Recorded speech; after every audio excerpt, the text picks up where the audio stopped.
in India, which empowers and amplifies their voices. Her steadfast dedication to social justice and creative activism has inspired countless individuals. We are privileged to have her with us today to share her insight and experience. Let's give a warm round of applause for Kalki Subramaniam. Welcome, ma'am.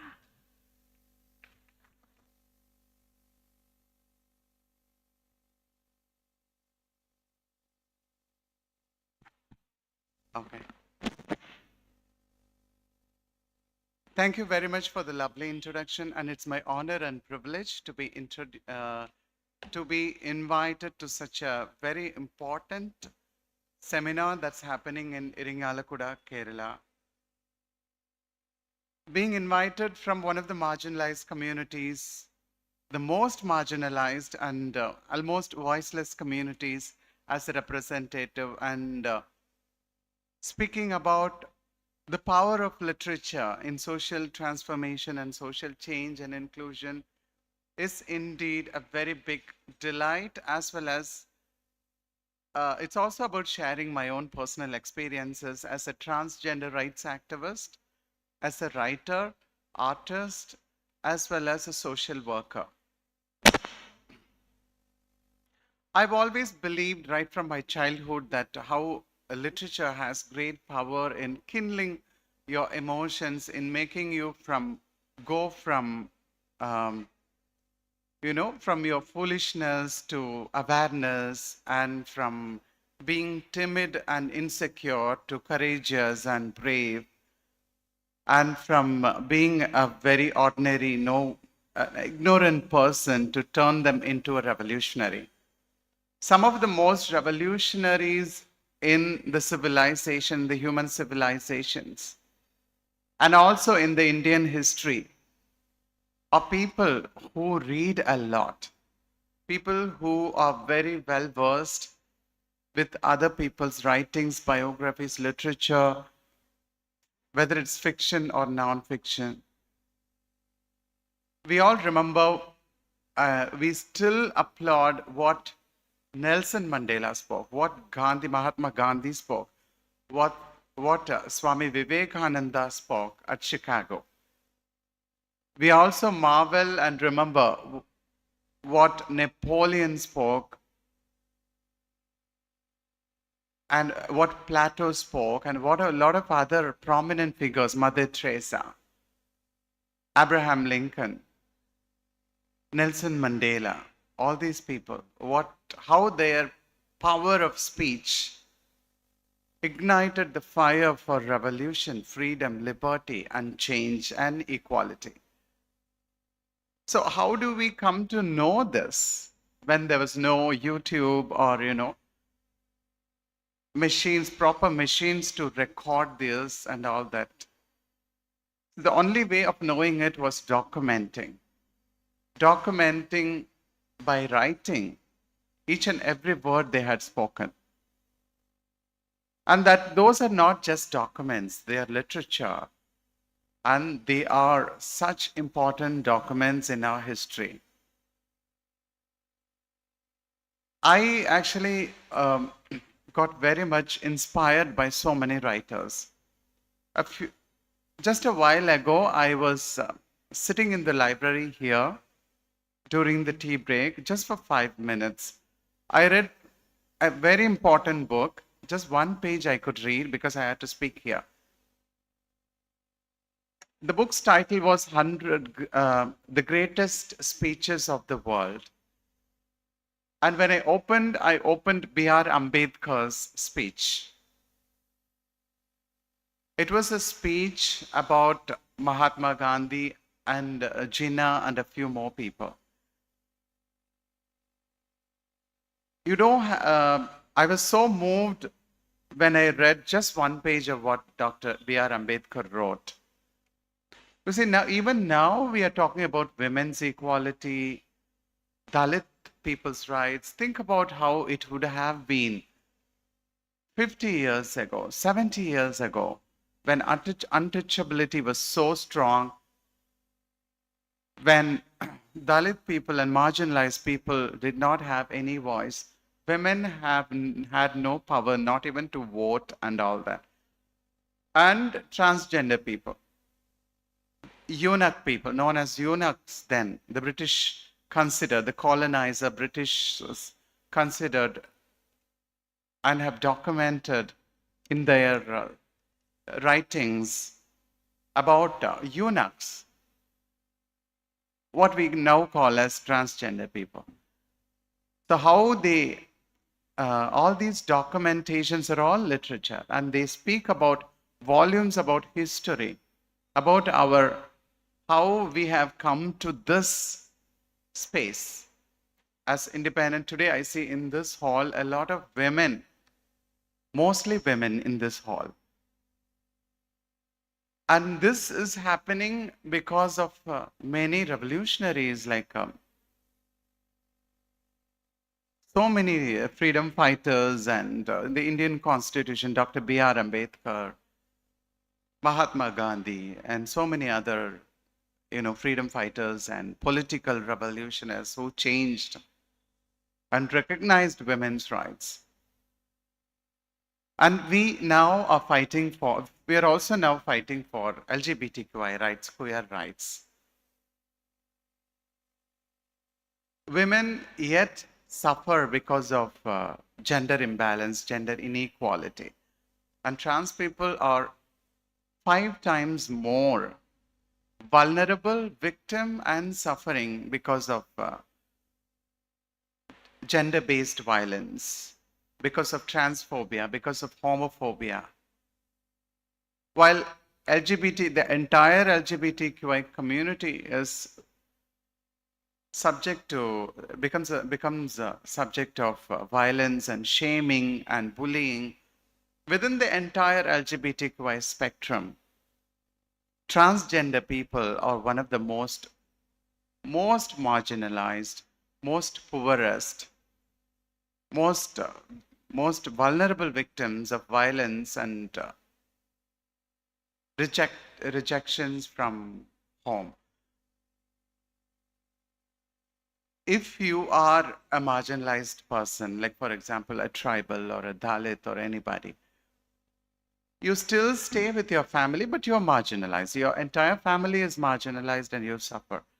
But if you are a transgender person, it doesn't matter if you're from an upper caste or whatever it is. You are marginalized everywhere. You are pushed out of your homes everywhere. And today, if you look at the condition of the transgender people in our country, most of them are into begging, most of them are into sex work. Most of them. How many transgender people study in this college or in any college in Kerala? Only a very handful number of people. Most of the people are on the streets begging or at nights doing sex work. So why this has happened?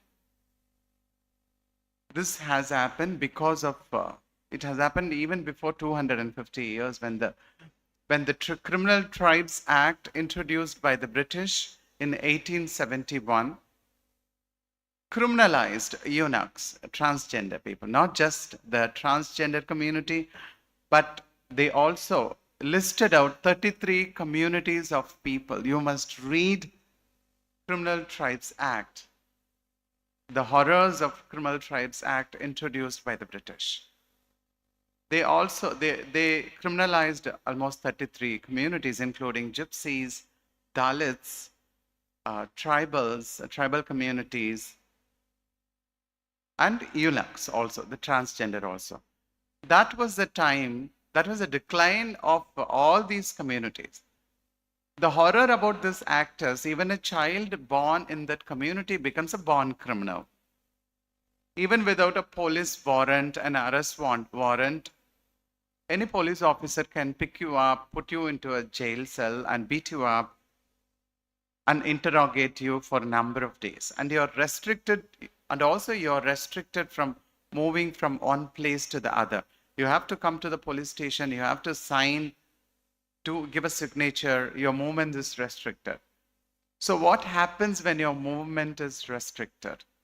And that actually affects your economy. You slowly and steadily become poor, marginalized.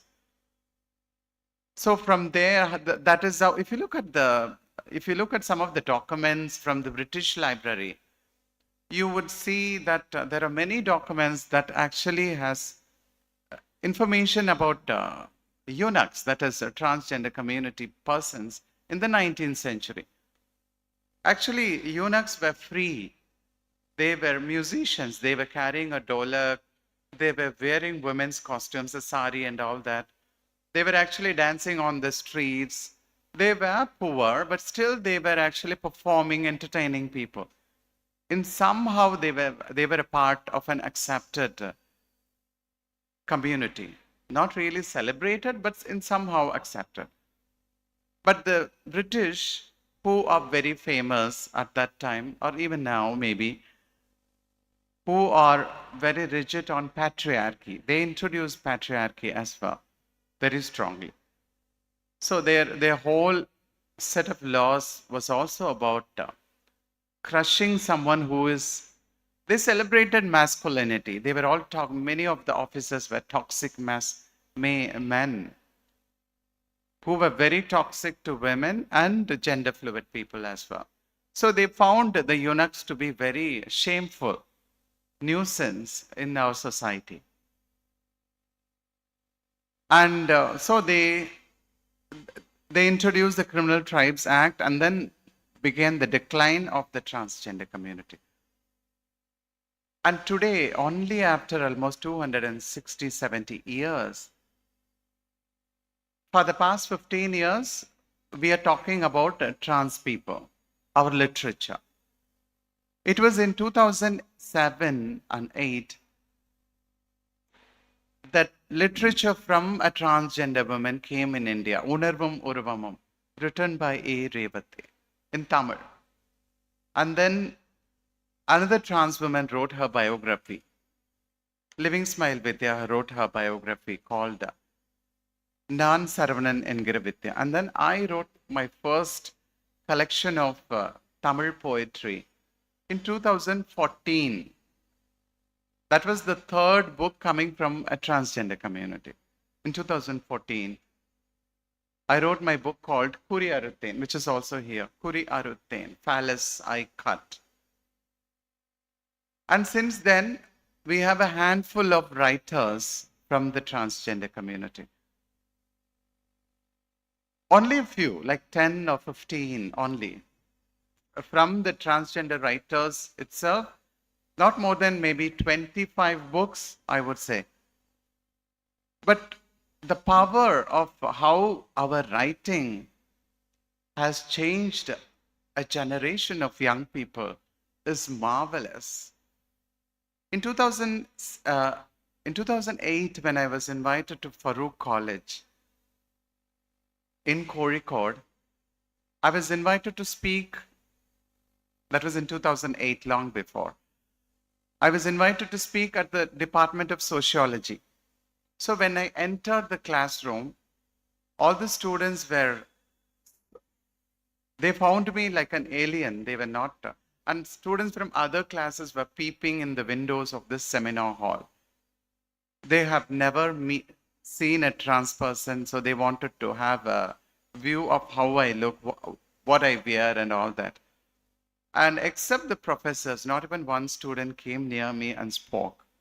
So that, not just that, in the same year, I was invited by one of my friends from the Dalit community to speak about trans rights in a small conference in Kottayam. And I also spoke during that time at the BCM college in 2008, yes. And after the speech in Kottayam, I and a group of my transgender friends, we came to the bus station to take a bus to the Kumarakom Lake. We wanted to purchase a newspaper because Malayalam Manorama had interviewed us. So we went and purchased, and we were reading our photographs and interviews just for 2 minutes. When we closed down, and what we found was, to our horror, we found that 100 men were surrounding us. More than 100 men were surrounding us. They were looking at us, laughing at us, mocking at us, passing a comment at us, and we were so scared. So we all got into the bus, and immediately the bus started as per our luck. And then we went to Kumarakom. From being that kind of a transphobic space, how much change has come? The change has come because of art, because of literature, because of how we came out and sensitized the public, especially the media and academics. The media comes and goes. They create opinions and they also create false news, of course. And cinema is also has been very injustice, has been very done a lot of injustice to the trans community. I don't have to tell you how many films have shamed our trans people. But literature is the only place that has done justice to our community, that has documented the truth. And that has been our tool, our weapon for social justice as well. So, biographies, fiction, poetry, a lot of academic institutions today in India, as well as in Kerala and Tamil Nadu, universities and colleges, do have poetry, sections of biography, prose, and speeches from the transgender rights activists in the university education curriculum. What has this done? This has actually, when this is read and studied by the young people of today and of yesterday and of tomorrow, there is a social transformation happening. That is, their mind becomes open. Their mind becomes free from fear. They get a slice of connection with the trans people. There's our suffering, and how, when it is put into words, they can sense it, they can read it, they can feel it. Once they feel it, they sympathize as well as empathize with us. They connect with us and they accept us. And then everything is normal. Everything is normalized.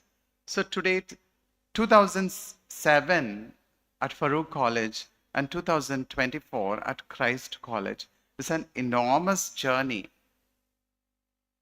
For me as an activist, but more than as an activist, for me as a transgender woman, I mean, nobody looked at me or, had a stare at me. Today, when I walk among students, nobody has a curiosity about me. The curiosity has changed into respect. The curiosity has changed into interest to listen to me. So that is the power of writing. That is the power of literature. That is the power of academia. That is the power of how much education. That is the power of knowledge. What we put into words is not literature. We didn't write to write. We didn't write to create literature, to create a novel. We wrote because there was an extreme urgency to tell our stories. We were just storytellers. We were the tellers of truth. We spoke truth. We spoke about, not about other people's lives. We spoke about our own lives. And one of that is also, I'd like to read one of my poetry that I wrote in my book, We Are Not the Others, this one. We Are Not the Others. It's about, I usually read this poetry wherever I go. It's about my gender reassignment surgery and how I got rid of my genitals as a man and embraced my femininity and my new identity. So my poetry in Tamil, it is called Kuri Arutten. I'll read a few lines in Tamil and then I'll come to the English version because most of you can also understand Tamil. So it goes like this. குறி அறுத்தேன். மாதவம் ஏதும் செய்யவில்லை நான். குறி அறுத்து குருதியில் நனைந்து மரணம் கடந்து மங்கையானேன். கருவறை உனக்கில்லை, நீ பெண்ணில்லை என்றீர்கள். நல்லது. ஆண்மையை அறுத்தெறிந்ததால் சந்ததிக்கு சமாதி கட்டிய பட்டுப்போன ஒற்றை மரம் நீ. விழுதுகள் உள்ளவரை மட்டுமே பூமி உன்னை தாங்கும் என்றீர்கள். நல்லது. நீங்கள் கழிக்கும் எச்சங்களை சாதி வெறியும் மதவெறியும் கொண்டு நீங்கள் விருட்சமாக்க விதை போட்ட உங்கள் மிச்சங்களை சிசுவாக சுமக்கிற கருவறை எனக்கு வேண்டாம். உங்கள் ஏற்றத்தாழ்வு எச்சங்களை சுமந்ததால் பாவம் அவள் கருவறை கழிவறை ஆனது. என்னை இயற்கையின் பிழை என்று தாராளமாய் சொல்லிக் கொள்ளுங்கள். நான் யார் என்பதை நானே அறிவேன். மதம் மறந்து சாதி துறந்து மறுக்கப்பட்டவர்கள் ஒன்று கூடி வாழும் வாழ்க்கை வாழ முடியுமா உங்களால்? கருவில் சுமக்காமலேயே தாயாக முடியுமா உங்களால்? மார்முட்டி பசியாறாமலேயே மகளாக முடியுமா உங்களால்? எங்களால் முடியும். உங்களின் ஆணாதிக்க குறியை அறுத்துக் கொள்ளுங்கள். உங்களின் ஆணாதிக்க குறியை அறுத்துக் கொள்ளுங்கள். பிறகு சொல்லுங்கள் நாங்கள் பெண்கள் இல்லை என்று. So this is the original poetry. I read the whole entire poetry. Thank you. And I'm going to read the translation of that. This poetry is also a part of many educational curriculums, many colleges.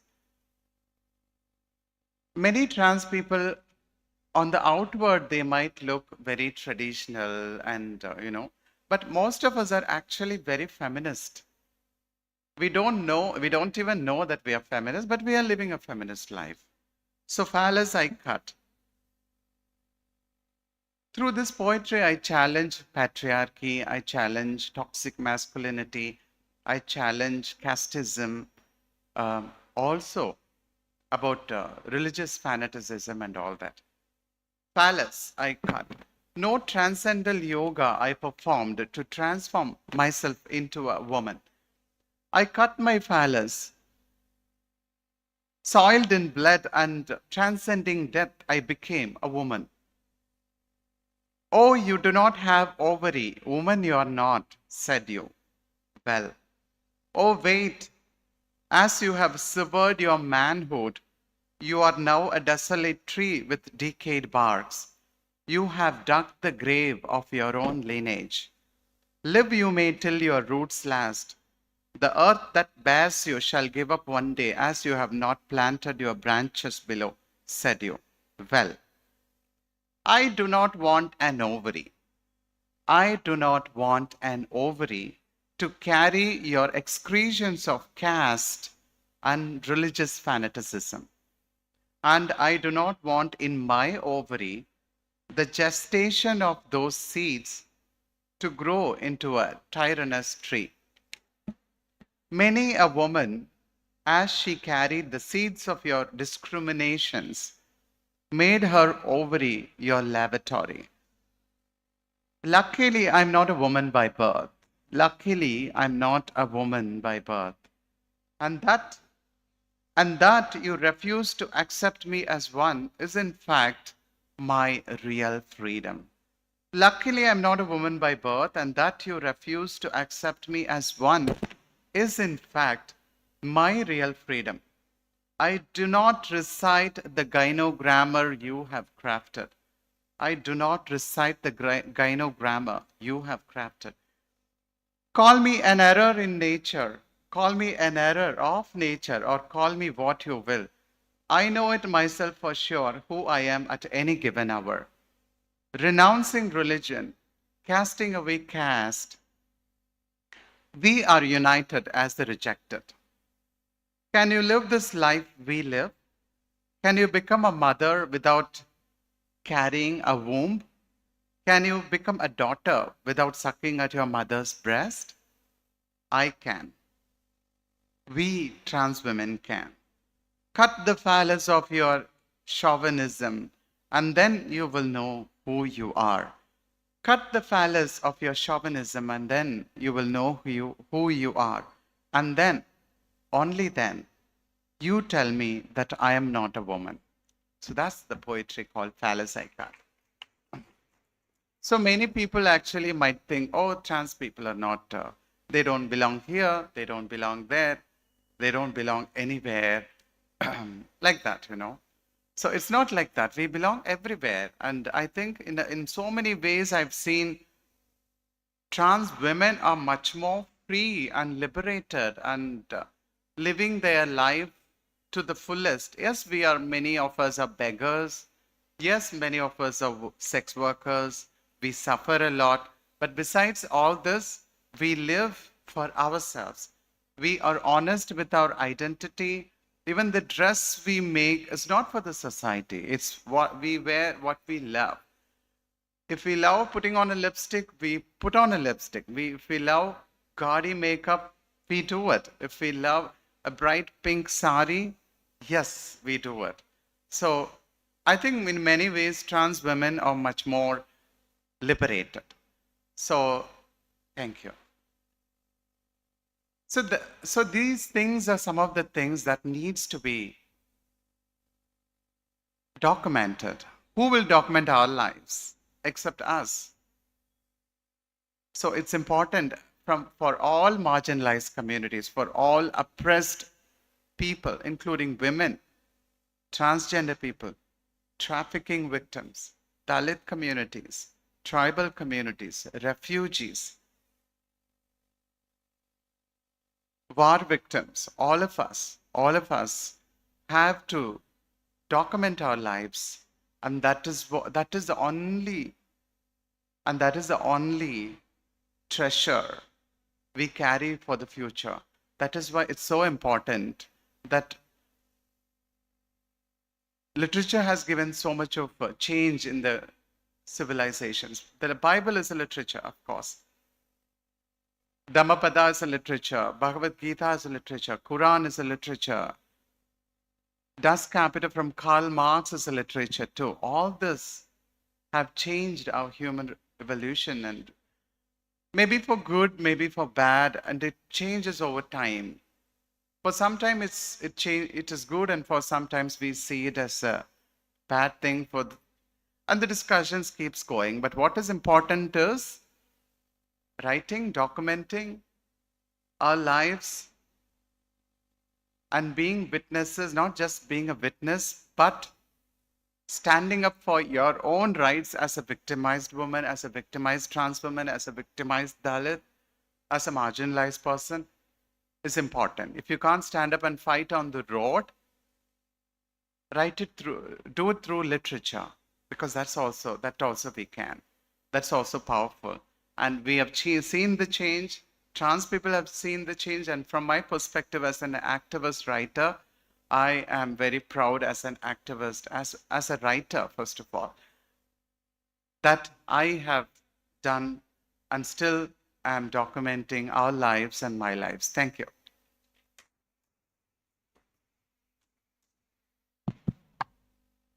Thank you, ma'am. And it's now time for a discussion. The session is open for discussion.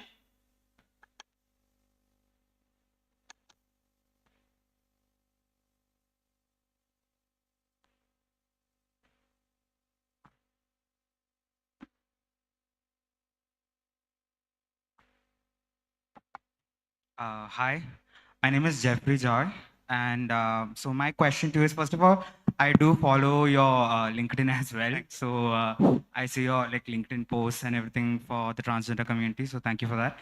Now, my question to you is, LGBTQI plus community has a history of like, having greater chances of suicide, etc. Yes. And it's really important for people in the LGBTQI plus community to have a support system. Yes. So who was your support system that, helped you navigate through a, society which is so discriminative towards the transgender community? So you're asking how I got supported, or okay, my own personal experiences is what you're asking. I think the first solace for me, I had a lot of fear, and I had suicidal tendencies as well. Almost like every trans person is at least abused at least once, and at least thinks to commit suicide at least once. Also, even I have also had the thoughts, but I've never tried it. So for me, when I came out to my family, but it was so difficult for them. Family did not accept me immediately. And then I had my friendships with transgender people, and they were my outlets. They were my system of support. But more than that, I think the secret life that I had with our trans community was my therapy, was my relief. So the dancing, the singing, traveling with them was all very helpful for me. But that doesn't happen to everybody. I was a very strong child, so somehow I never I never went to any counselor or therapy. Though in my 12th standard, I was put by my parents in a mental um, clinic for 1 month to treat my gender dysphoria. But the doctors did not give me any treatment because I was not ill. This is the way I am, and they understood. And they just left me to my parents and assured me that I will not go wrong way or something. But till today, we don't have a proper support system from the Indian Medical Council, Indian Medical Association, from the doctors. We don't have a proper, still in the medical colleges of India, we don't have a proper curriculum on the LGBTQI community. On the mental health,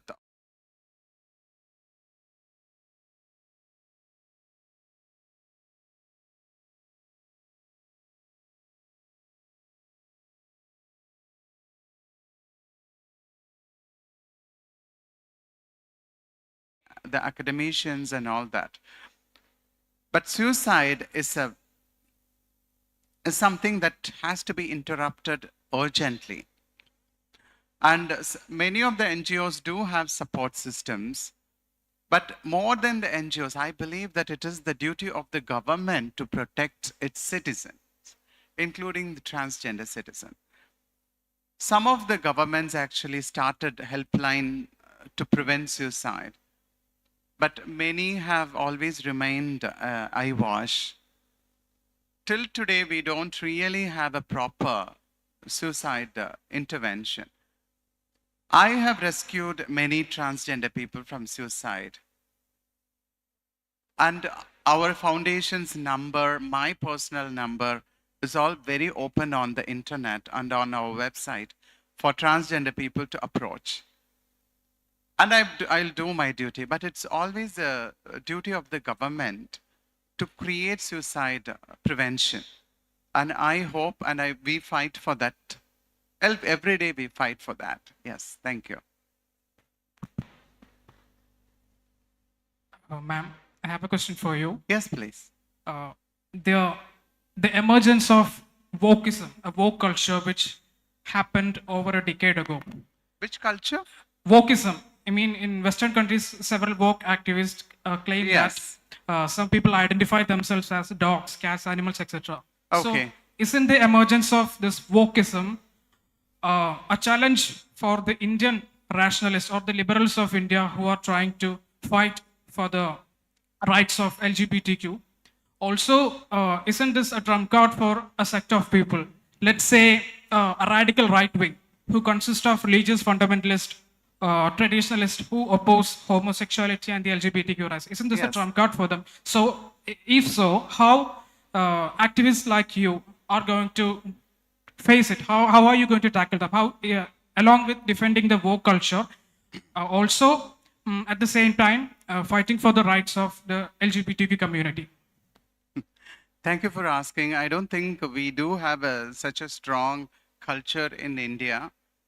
And I don't think the Indian culture will also embrace such kind of influence from the West.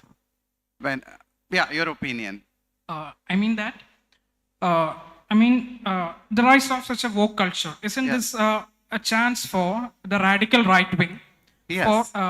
They can point at that. They can say that if They're already saying that. if homosexuality, they can say that if homosexuality is normalized in India, a woke culture will emerge here, like what is happening in the West. So, isn't this a golden chance for them to suppress the rights of such I don't LGBTQ think it rights? will be a golden chance for them to suppress at all. I think if they are taking this as an example and trying to suppress the LGBTQI people's rights, it is then their stupidity. It's an opportunistic move. But otherwise, I feel that we are growing stronger. The community of LGBTQI is getting more and more educated, is becoming more and more powerful, is becoming more and more normalized and mainstreamed in the society. There are always groups of people that arise with homophobia and transphobia, and we are ready to fight them. But only fighting is not our thing. So we also look into other aspects of, legal, strengthening our legal system and also our economic conditions and, fighting poverty against trans people and empowering them with job opportunities and education. These are some of the focus. Yes, it is a problem. Wokeism is a problem. These people will be a problem. But I don't think we're already fighting with many homophobes. We would still be fighting, yes. That is my answer. Excuse me, ma'am. Just one more question. Yes. It's something that you pointed out while you were speaking about two films, to be specific, in Malayalam film, from Malayalam film industry. One is Mike, M-I-K-E, and the other one, Nyan Merikutti. Yes. Actually speaking, from my personal point of view, both films have not done proper justice to your community, because when you see both films, what you feel is it's some kind of a sympathy that you generate. Yes, It's that's not true. empathy. So it's a request from my side. Why don't you people come up with a true narrative of your life so that everybody can understand what you've gone through? I think that's a very wonderful suggestion, and I've been also saying at film festivals and all that, because there are a lot of movies about trans and queer people by cisgender and straight people. I'm not saying it's wrong. The only problem is they make films, they tell stories from their perspective, not from our perspective, and that is definitely a problem. So Nyan Merikutti and the other film, the Dilip film. What is the name of that film? Chandaputtu. Yeah, all these are very homophobic, transphobic, and they just create sympathy. We want. We want artists and creators, especially film directors, to tell the truth. We don't want them to exaggerate, and we don't really appreciate making us comical figures, and we really oppose portraying us in a very wrong and homophobic way. So as you said, trans people, now Dalit filmmakers in Tamil Nadu create films speaking about Dalit problems. So until unless trans people have the power to, we have the power to right now bring books. So when we have the power to create movies, to create subjects on OTT and theaters, very good movies and all that, I think then we will be able to tell our stories authentically from the first person's point of view and our point of view. Hi, I hope I'm audible. Can I sit if that's okay? Yes. Yeah, hi, I'm Marchi. I'm a research scholar and I'm working on the identities of transmasculine people in India. Okay. And my question is also regarding that. So, as the council member, would you like to comment on the invisibility that transgender male persons have in this society, like the invisibility in literature and in representation as well? I wouldn't say trans men are completely invisible. Right now, they are actually becoming visible, but they are not as visible as trans women. Also, one of the fact is also that trans women are mostly rejected. In our society, when a biological body of a man transitions as a woman, it's definitely seen as a shame, and we are pushed into begging and sex work. Likewise, a female body, a man in a female body faces uh, enormous abuse for being different.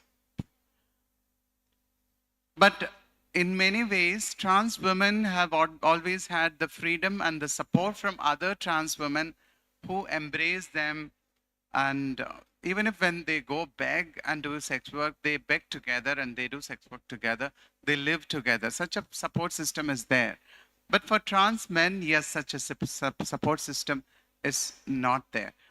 But if you look at the education point of view, trans men are much more educated than trans women.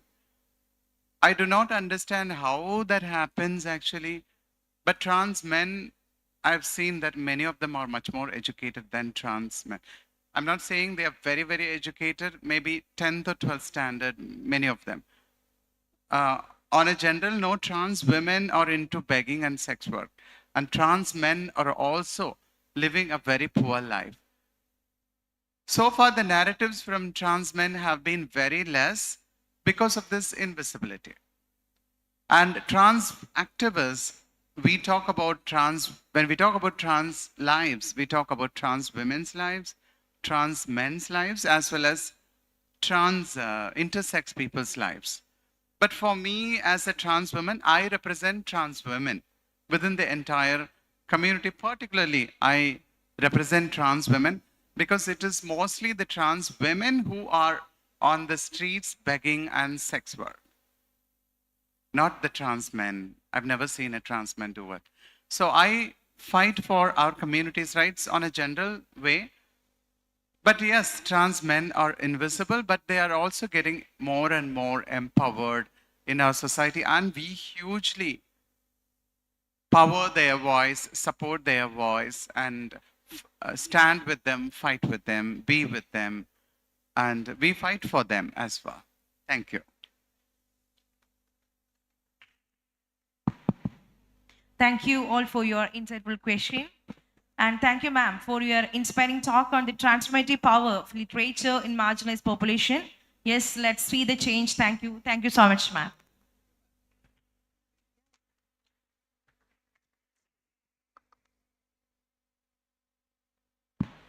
We now move to a technical section to a talk by Ms. Deepa Vasudevan, founding member and manager trustee of Sahayatrika.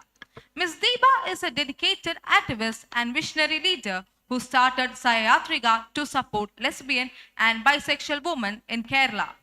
A critical initiative born out of a deep need for safe spaces and mental health resources within the AFAB community of Kerala origin. Growing up in Canada as a Malayali, Deepa recognized the lack of support for lesbians and bisexual women in Kerala, promoting her to take actions. The title of her section is Queer History, a cultural absence of Kerala's historical archive. I welcome ma'am.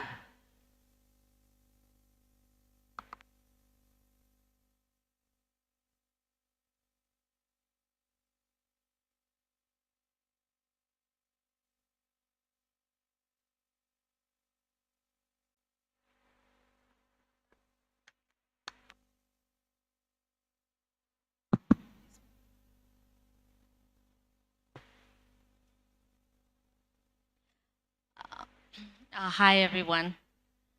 My name is Deepa. I'm a founder member of Sahayatrika, which is an organization that works primarily for queer and trans people who are female gender assigned at birth. So that means people who are born into their families as and identified as children, and they may grow up to be lesbians or trans men or queer women or partners of trans men or gender non-binary intersex. So I mean, we work in solidarity with all LGBTQI people, and we try to have connections with other social movements. We are intersectional with our approach, and but we kind of focus on the female gender assigned community. And I think I'm trying to talk about early Kerala queer history. Anank has asked me to talk about the absence of archival work and historical representation of queer history, and I'll try to address that. I'm not sure that I'm an expert on it, but I'll share some thoughts about it, and also just talk about the sort of early years of the movement. I'm going to talk a little bit about this concept of firsts.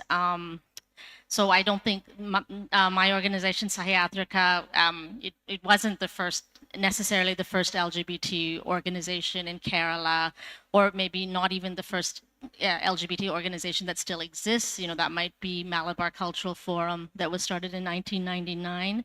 But I do think we, you know, in South India and in Kerala, we were the first organization to focus primarily on female gender assigned identities. And I also think that we may have been, you know, we were early pioneers in talking about LGBTQI issues as a political issue, as linking it with other social movements, you know, talking about political rights and linking it with feminist discourses, human rights discourses, and the discourses of other marginalized communities like Dalit movements or other social justice movements. And I was planning to have some visuals here, and I was looking through our archives, and I will share them for tomorrow. I couldn't get together. Next time I give this talk, I want to have some pictures and show you some of the things I'm talking about. But even there's lots of issues around archiving and pictures of LGBT history also, which I'll talk a bit about at the end of this talk. You know, it's, you know, there's not possible to make obviously a single narrative of any community's history. We have multiple histories and stories and starting points. And so when I am going to try and talk broadly, but I'm also going to talk from my personal experience of activism with the female gender assigned community. You know, there is also, I think there's kind of a parallel or perhaps broader history involving what we say AMAP communities, people who are gender assigned at male at birth. Maybe it could be trans women, it could be gay men, queer men, and a lot of that history, early history in the public sphere was associated with HIV prevention projects. And maybe because of this, it may be more documented. I think that there's a tendency generally for female gender assigned identities and histories to be more invisibilized. I think that came up a bit in the discussion with Kalki. We haven't had sort of traditional, you know, trans men or lesbian or queer cultures, you know, and even if you look at sort of Indian language identities like Hijra or Aravani or, you know, Kothi or Jogapa, you see very few words that delineate female-born gender-assigned identities. You know, like for trans men or lesbian. I don't know if there's no word for lesbian in most Indian languages. Oops, just a second. And I want to just, I don't know if she's here, I want to give a shout out to Shilpa Parthan, who wrote a little timeline of the history of queer movements, which has been really helpful for me to get my head straight about dates and when things happened. So if you look at the queer trans movement in Kerala, like I think that we really have entered the public consciousness as a community of visible, articulate activists after the NASA policy and the 2014 transgender survey and then transgender policy. the survey itself came around because I don't know if it was Munir or some government official, after NALSA was saying that there are no trans people in Kerala. And this was, after like the queer pride movement that started in 2010 or many movements earlier.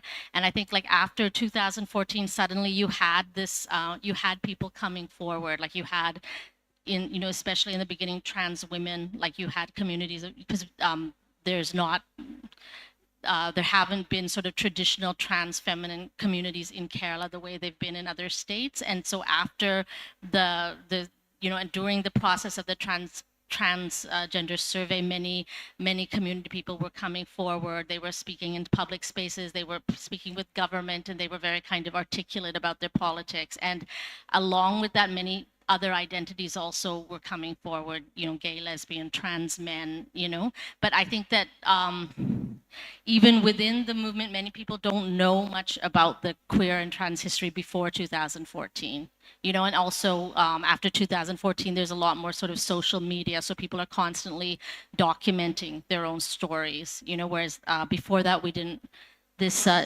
really have that. And so when, that government official in 2014 was saying that there were no trans people in Kerala, it kind of reminded me of my own story when I started talking about LGBT issues in 2001 and 2002, and people were saying there's no queer or trans people in Kerala. So, even with that 15 years of activism and assertion, it still didn't reach the public consciousness. And, I don't think anyone would say that today. We still have marginalizations. We have, difficulty occupying the public space, but people know that queer and trans people are here, trans and queer people are here.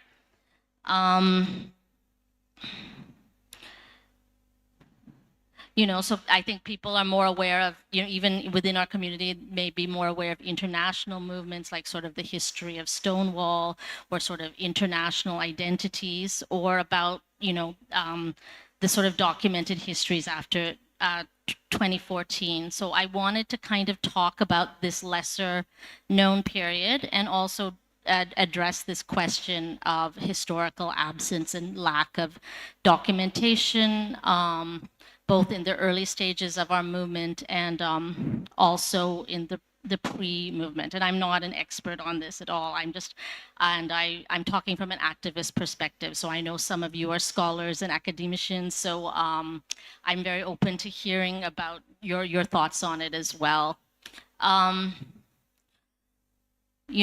Again, as I said, it's, there are cultural spaces in which people have transgressed gender norms or sexual orientation, etc. Like things like the Kottakalangara Devi temple at Kollam, where people cross-dress as a part of their worship, or sort of traveling performance spaces, with male-born people enacting female roles. We do see some representation in literature and film, and there's many of you can talk about this better than me, but like, such as Bashir's Shabdangal in 1947, or Madhavi Kutti's Sandalwood Trees in 1955, Randa Pendikutikal, the novel, in 1974, and many more examples, I guess, or some more examples, maybe not many. But so it's not like, there's no sort of spaces for it's not like there's no, we can't say there's no sort of recognition or documentation of queerness before the movement, in the pre-movement, but it's, less. And maybe one reason is the sort of absence of trans communities, like trans feminine communities. And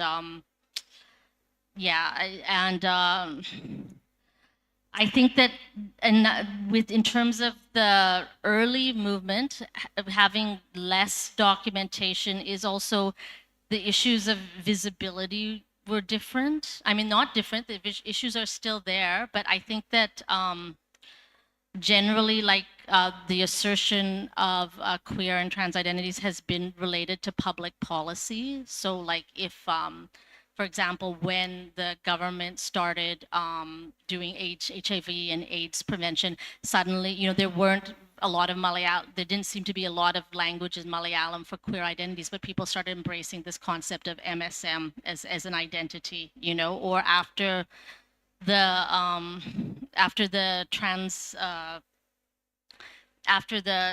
transgender policy, I think, you know, people, you know, whatever criticisms one might have about the law or the recognition of the law as kind of a way for people to uplift themselves, it's had a very big kind of symbolic value. So once that sort of recognition was there in government, that sort of idea of protection, you started to see a lot more sort of activists come forward. And so like in Kerala, you rarely saw trans women activists in public spaces, except in our spaces until the policy. Or similarly, like in 2018, after the Supreme Court verdict, sort of decriminalizing consensual same-sex sexual relationships, like for example, organizations like Sahiatrika or that do a lot of crisis intervention work, we were suddenly flooded with crisis cases because people felt like they had this kind of legal sanction to come out or be with their partners or assert their gender identities, but they would still be in these culturally conservative spaces. And so then, you know, they would come out to their families and they would put them under house arrest, or they would try to, you know, separate them, or they would try to force marriages, as has often happened. And so it was kind of like, I just, you know, this is when I observe what's happened in the last 20 years, this is something that I see, that I think that there's a relationship between that. And it's not that people weren't being visible beforehand, they were, but it, you know, with great consequences and without much space for protection in the law, you know, and you know, my early work was done with sex work.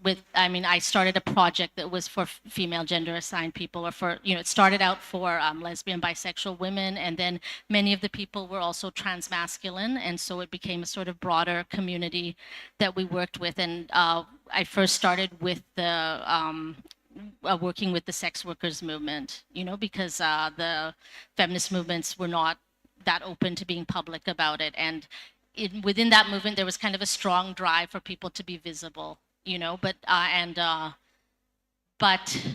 most of a lot of people were not ready to be visible, and people faced a lot of consequence for that visibility, you know, in terms of losing their housing space, in terms of losing their educational space and family space.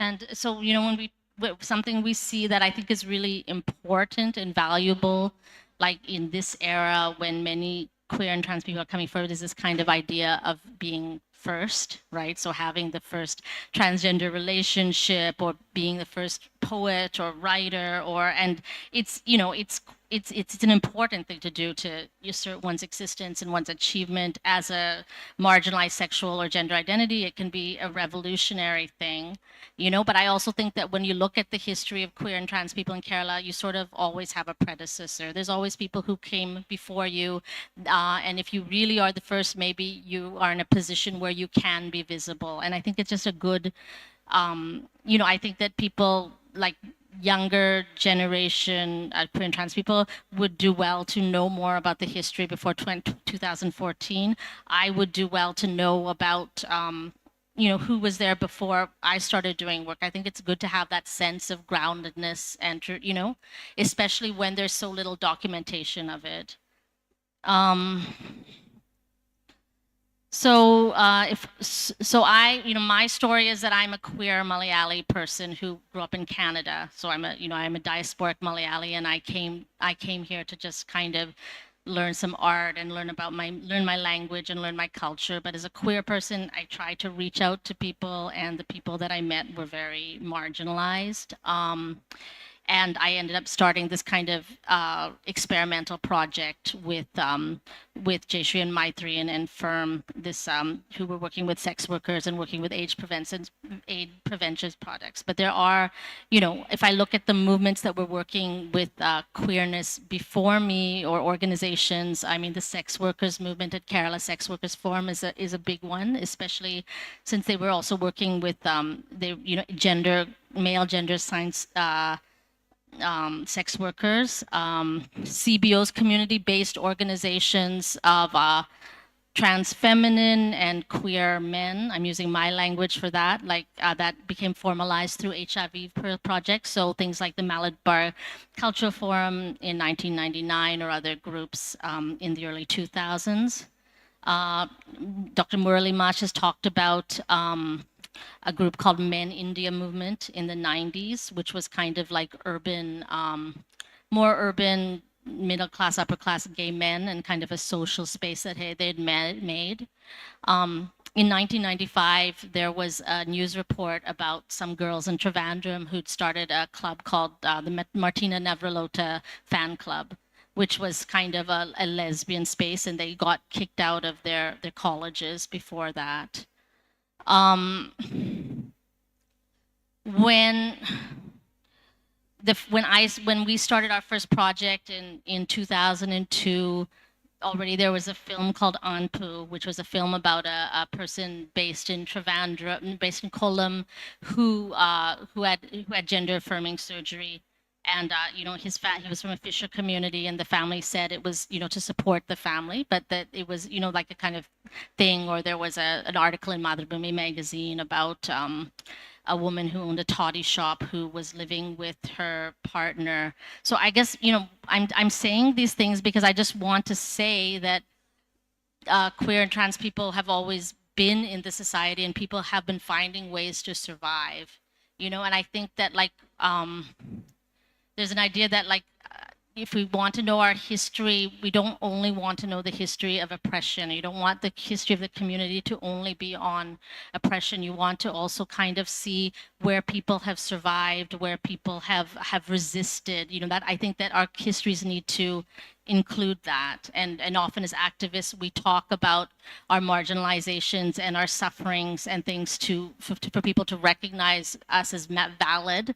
But, the idea of having sort of role models or ideas for resistance.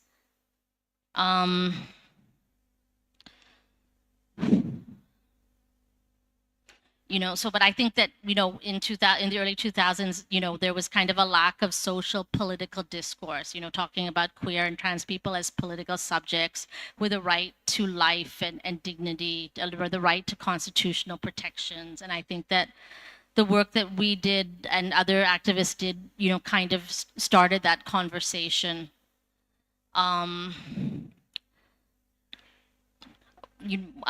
Before I ever thought of doing this project, and I'd come to Kerala and I was learning Malayalam, I sat down on a train and I found a yellow paper called Fire Magazine, and it's a yellow paper, maybe you know it. And in the early 2000s, they were kind of specializing in lesbian stories. They were finding these kind of spicy stories and publishing them. And the thing that we discovered was that they were very often real stories about queer people, and many of our community members also got outed in that. In 2003, 2004, Nandu and Sheila were a couple who were outed in Fire Magazine, and they launched a sort of visibility campaign. So they were appearing on the cover of magazines like Savvy Magazine, giving interviews and they organized something called International Lesbian Day. Later on, Nandu also came out as a trans man, and so there's this kind of migration of identities that's happened in the community. But that was an early kind of visibility campaign in the early 2000s. The other kind of area of visibility, and again, I'm looking kind of at the female gender assigned community here, was suicide. There was there was a magazine in Thrissur called Samiksha, and they were covering a lot of suicides of young female gender assigned people who were killing themselves before before a marriage, or being close and being threatened with separation. And some of the stories also came in newspapers like Malayalam Manorama or Madhubhumi. And when I started talking about queer issues as a kind of foreign-born Malayali queer woman,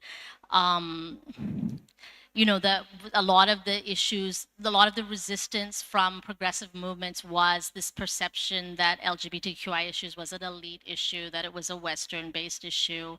And, me also talking about it kind of, contributed to that sort of formation. But the thing about the suicides is that they were all people in rural settings and people who were from marginalized communities, so maybe because those are the people who couldn't stop their stories, that their stories couldn't be stopped from entering the media, maybe because of multiple marginalization. So, the first fact finding we did was 2 young tribal people, or there was a Dalit student at Kerala Varma College, or, people in the fisher community, 2 women working in a fish factory. And so we made a decision to do some fact findings in those. Yes, is the time going? Yeah. Oh my, I have so much things to talk about. I think I will. Okay, I think I'll just end up talking about that, and then I'm just going to open up for questions, and people can ask more questions. Again, when I look at the fact findings and stuff, of course, we were looking for reasons for suicide, and we were finding many things that still happen today. People forcing their kids to marry, gender non-conforming people who were being pressured to live according to their birth assigned gender, people being forced marriage, all of those things. But I think the other thing is that we also can see like places of acceptance. Even then, we can also see people who were being helped by their friends. We can also see, and I just think that somehow that's important. Like, I think this narrative that culturally we're just, Kerala is like super patriarchal and super oppressive, caste-based, all of those things, it's true. All of those things are absolutely true. But having a more kind of richer understanding of the thing, and rather than saying that, we have these kind of identities and things that come from a global place, and that has been the liberating thing. I think there's this thing about I don't know, understanding the history in a deeper way, and also understanding the history is not just starting in the early 2000s, but being there. So I just wanted, so when we did this fact finding into this tribal community, one of the women's, she was the young girl, her family had all these kind of mainstream beliefs, and they said it was better off that she was dead, and this kind of thing. And the other family, we ended up opening up to them. Like, at first we just said we're doing this study of suicides, and then we ended up getting to know them better, and we told them about what we were trying to do with our project. And we had like a long conversation with them, and they were saying, oh, I know this, these queer people here, or this people in a relationship there, and they invited us to come and talk with their Kudumbashri and stuff. And so I just, again, this idea that the history is mixed, and the history in marginalized communities is also mixed.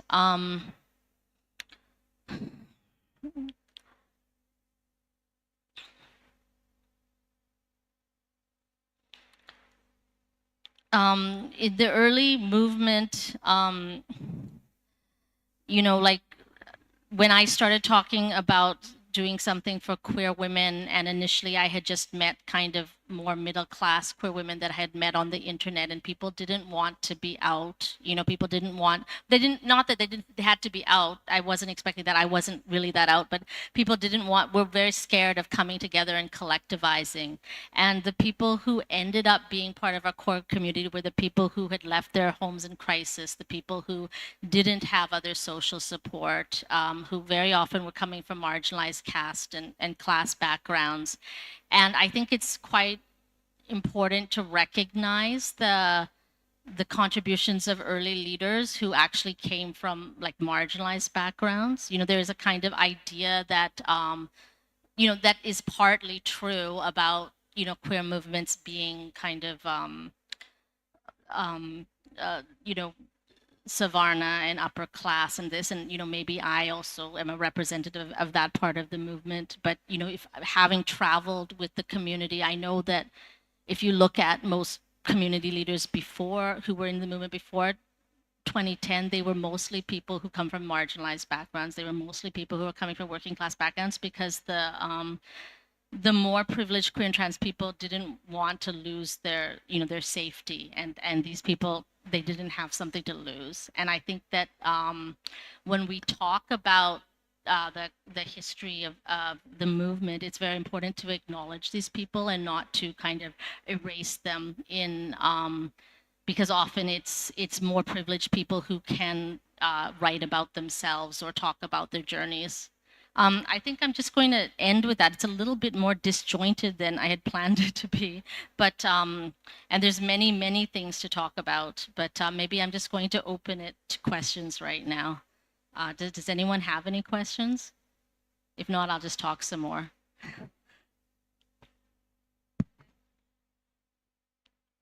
The session is open for discussion. Free feel to ask question.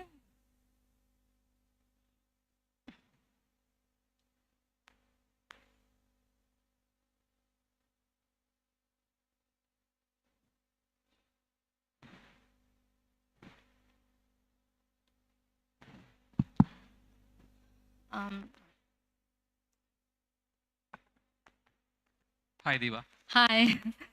I want to ask a question that is there a wide generation gap in Kerala's cure circle? And if it's yes, how it's affecting our cure movements? I guess I think that there is one, you know, because I think that, well, first of all, I mean, it's a very special kind of thing that the movement has grown so much, and it's so exciting to see young people and people who are using the internet and drawing on international identities, or, you know, like knowing, you know, being academic, having like, it's amazing, you know, but I think that,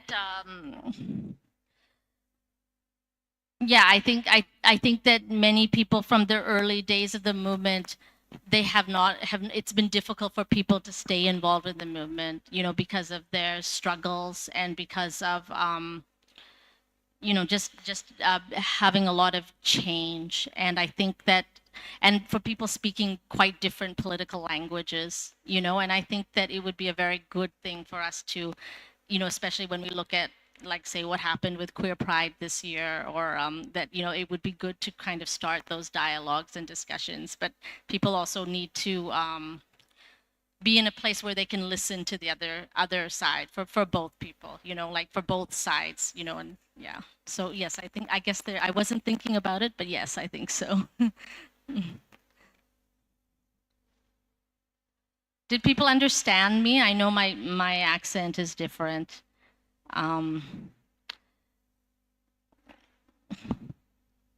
It's okay. Thank you so much, ma'am, for your enlightening talk on cultural absence of Kerala's queer history. It was really thought-provoking, ma'am. Thank you, ma'am. Thank you. I had more to say, but thank you. Is it time to go? Yeah. Okay. Thank you. Bye. Okay. Before lunch, a photo session has been arranged in front of the auditorium. We kindly request all the delegates and participants to join us for this memorable moment.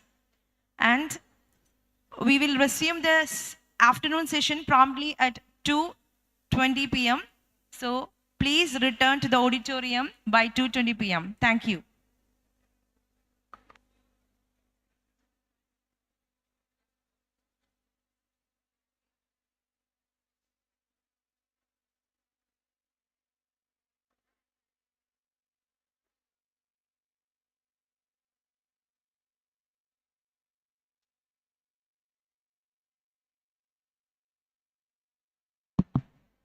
I request all delegates and participants to join us for the memorable moment, a photo session that has been arranged in front of the auditorium before lunch.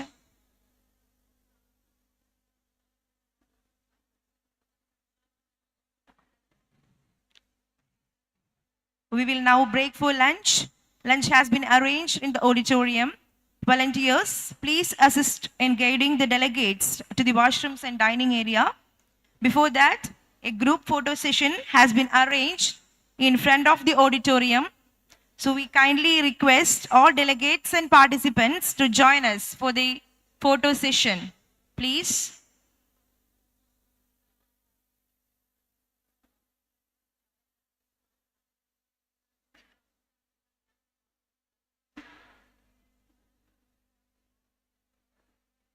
I request all delegates and participants to join us for the photo session that has been arranged in front of the auditorium. Please move.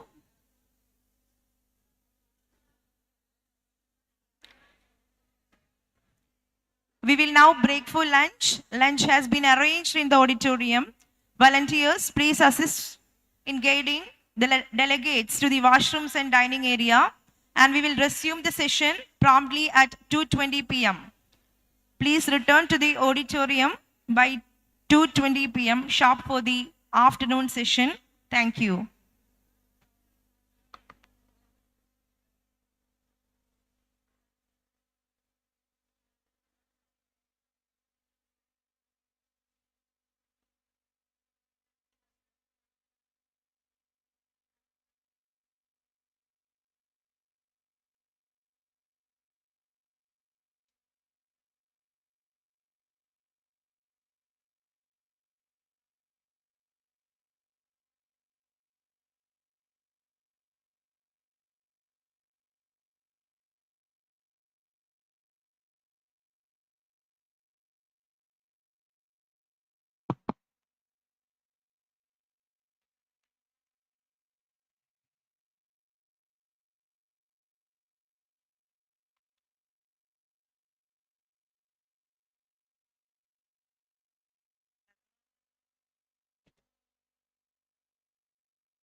Dr. Namrata Arun, a freelance trainer, and she has completed her BA from WCC and MA from Stella Maris and her PhD and MPhil from Etraj College, Chennai. She was a volleyball player and has represented Tamil Nadu a number of times. She has secured All India Inter-University Gold Medal. And we welcome you, ma'am. Folklore, a counter discourse. Welcome, ma'am.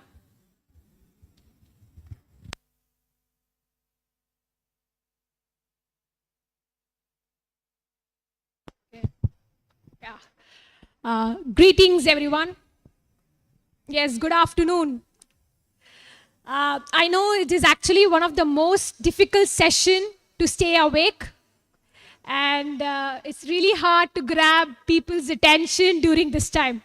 This is a vast topic. Women and folklore counter discourse is a vast topic, but I've concised it to a 15 to 20-minute session, so please stay with me. So for introduction, as we all know, we've been talking about marginalization. Just to give a brief definition of marginalization, marginalization is anything but the center. People are just moved away from the center, formed by the center group, self-formed group who really tells themselves that they are very, very important. And there are a lot of other meanings to marginalization, but when we talk about marginalized, we include gender, caste, culture, ethnicity, tribe, beliefs, behaviors, and community, everything together, who are pushed away from the center and form the others of the society. Women do form the other of the society. When I say other, we're talking about people who are very secondary or not the priority, or, they are not the most important thing for the social function, because things will happen the way it has to happen even when they are not in the front. And we usually see that marginalized denied self-expression. If you really think deep about it, why the marginalized are really denied self-expressions, because the moment they start thinking against the set roles of the society, they're really rebelling or resisting what the society is telling them to do. So automatically, in order to conform them to the thinkings and doings, because usually it's always an illogical thinking, because why do certain castes becomes marginalized? Because by birth they are done so. Why women have to be marginalized? Because they have certain set of weaknesses that they have to be done so.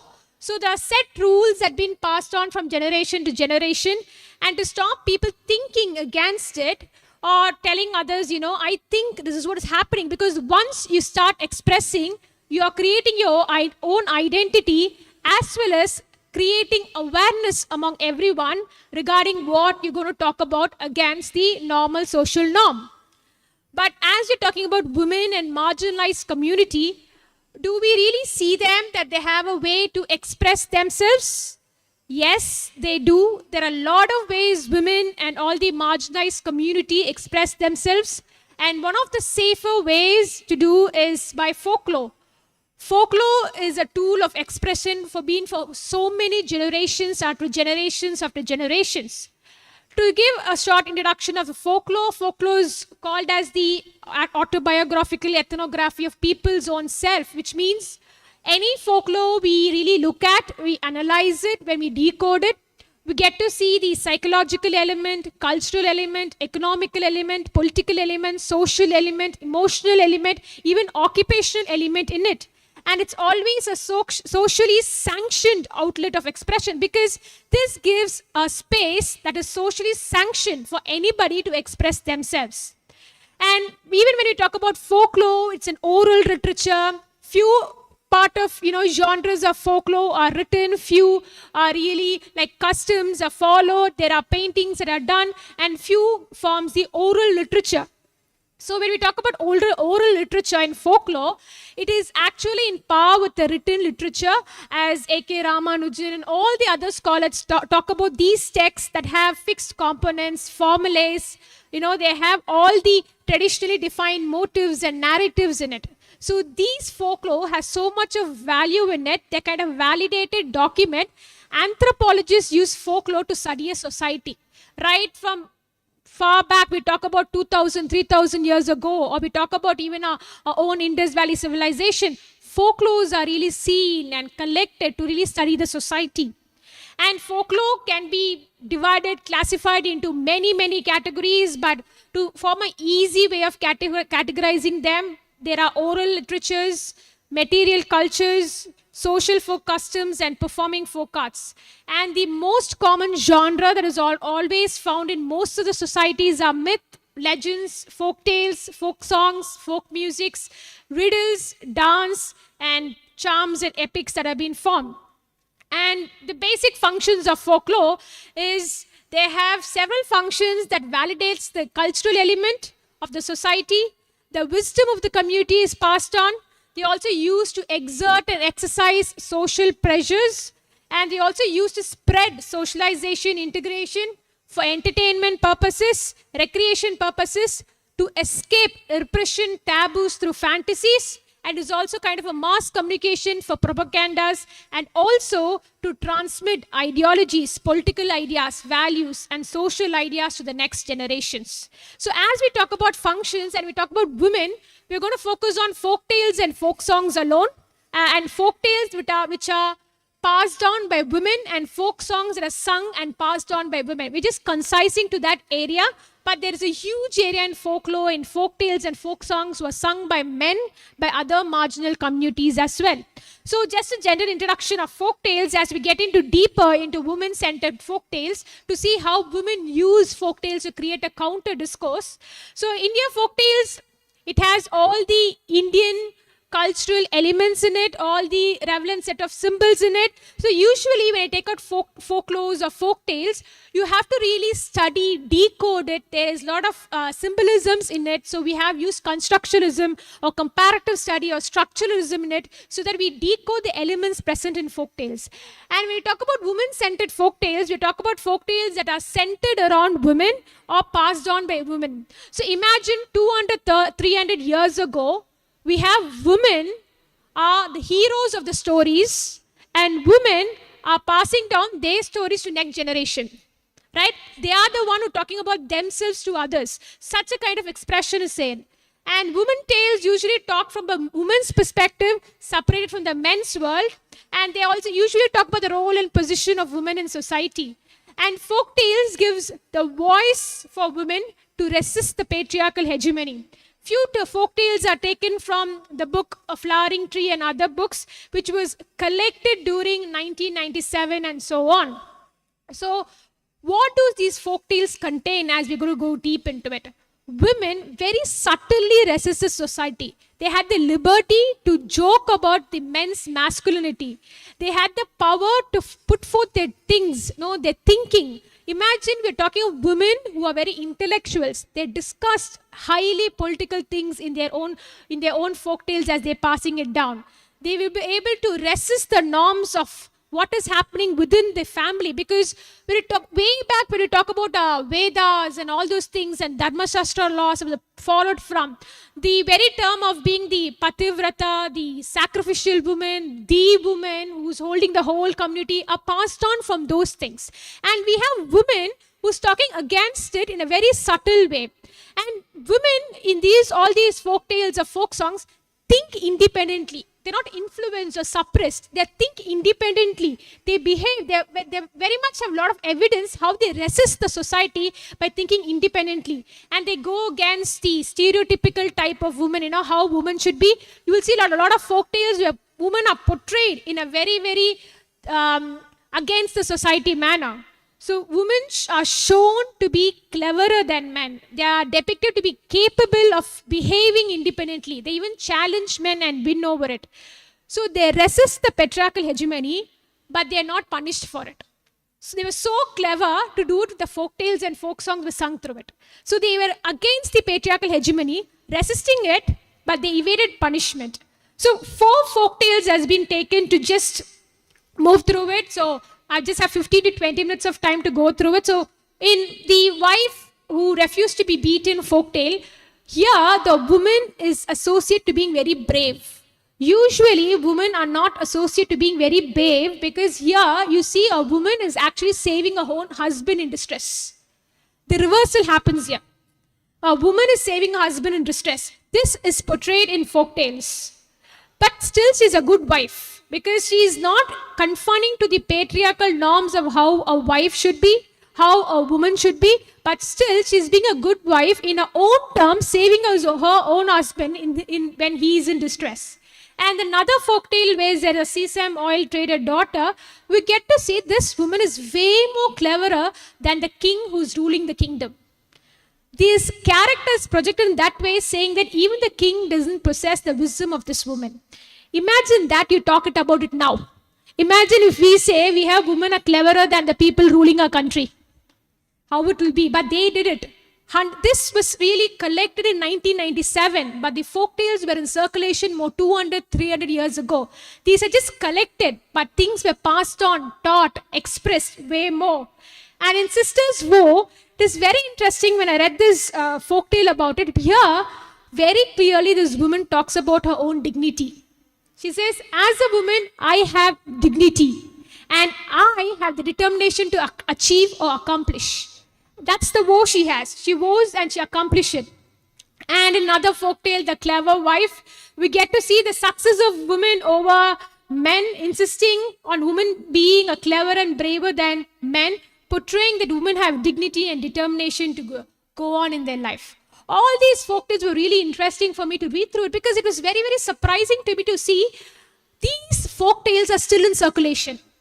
These folktales when A.K. Ramanujan collected in 1997 were grandmother tales, which means we're still saying it to their own grandchildren.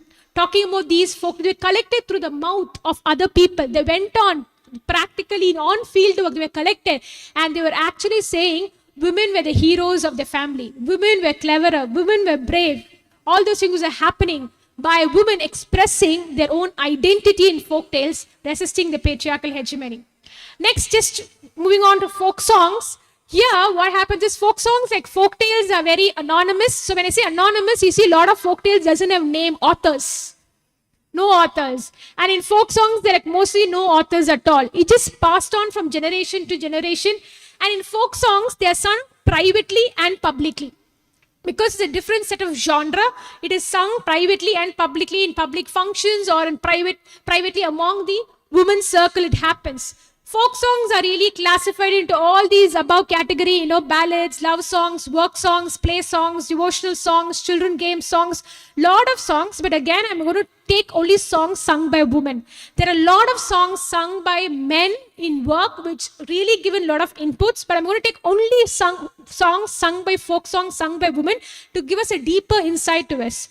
So these folk songs, so we saw folk tales, which is largely from India. These folk songs where I researched was from a part of Tamil Nadu, and in part of Tamil Nadu is from a particular community called as fisherman community. So this is taken from a fisherman community, and these songs are sung only by women. And when we listen to those songs, when we talk about resistance or when we talk about rebelling, it's not about going against the society, but having a voice to project and say, look at our life, this is my identity, this is what I'm going through, and I'm voicing it out to the society. And they're able to voice it out, express themselves through these folk songs that we're going to take. First song, all these songs are just excerpts from the versions. All these are sung in Tamil, so I've just translated it roughly. So this song, basically what happens is women who are from the fisherman community go on for beating paddies. They beat paddies so that they separate the rice from the hull. It is very much of hard work. But they still do it, and they really groan and lament about their hard-working lifestyle, the poverty they have, the pain they go through, because they have to really, really earn for survival.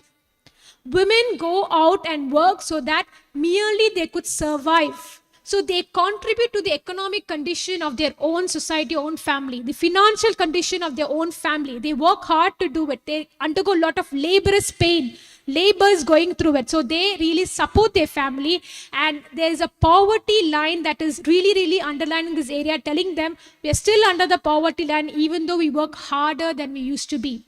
The pain, the poverty is shown in these songs. Second song is about a woman who really sings to the husband who has gone for fishing. So usually what happens is these songs are really collected in early 2000s. So even then, way before, like 20, 30 years before, we get to see men in fishermen community go fishing using catamaran.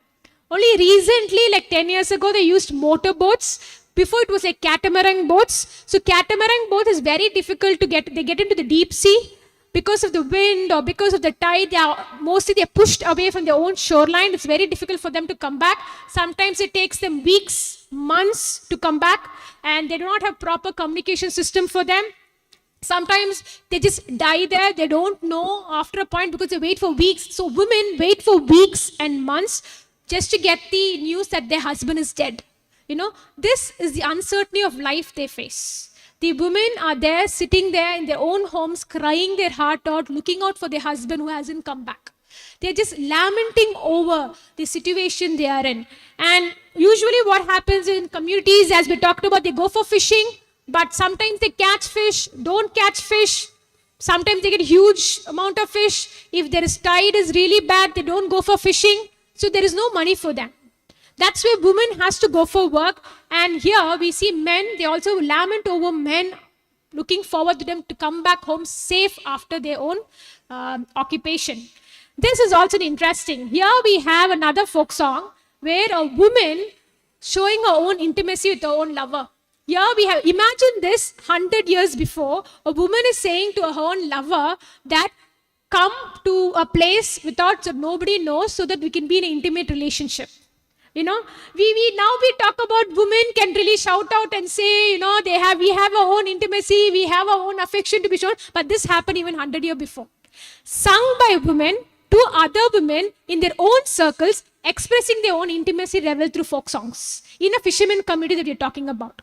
It was very secretive, but still had an open place to really talk about to other girls, that they're talking about. That was happening, how the folk songs were used by them to really express the psychological inputs also. This is another song that talks about the miserable life of a woman where she's a new mother, dropped a baby in a cradle or the sari thing they tied to make a cradle. She's in work. She's wounded, hurt, painful, but she still cannot go pick up a crying baby because of the whole day labor she has. The family structure is so different that she has to go to work. Nobody's there to take care of the baby, and the husband is out there fishing. That's what life all about for them. And this song is basically about a woman who's crying out and saying that I do not have a child, I don't own a child, I don't have a child. I've gone from temple to temple, temple to temple, but still I do not have a child. Have done penance, but still I don't have a child. Here you see that how age-old thing, how women are alone blamed when they have no child. When a couple doesn't have a baby, the woman is blamed here. So here the husband figure is missing. The husband is nowhere seen. She's not with him to going to temple. He's not with him going to every place that she wants to go. But woman alone has to bear the whole blame of not bearing a child. And here she says that she wants a child to bring her honor.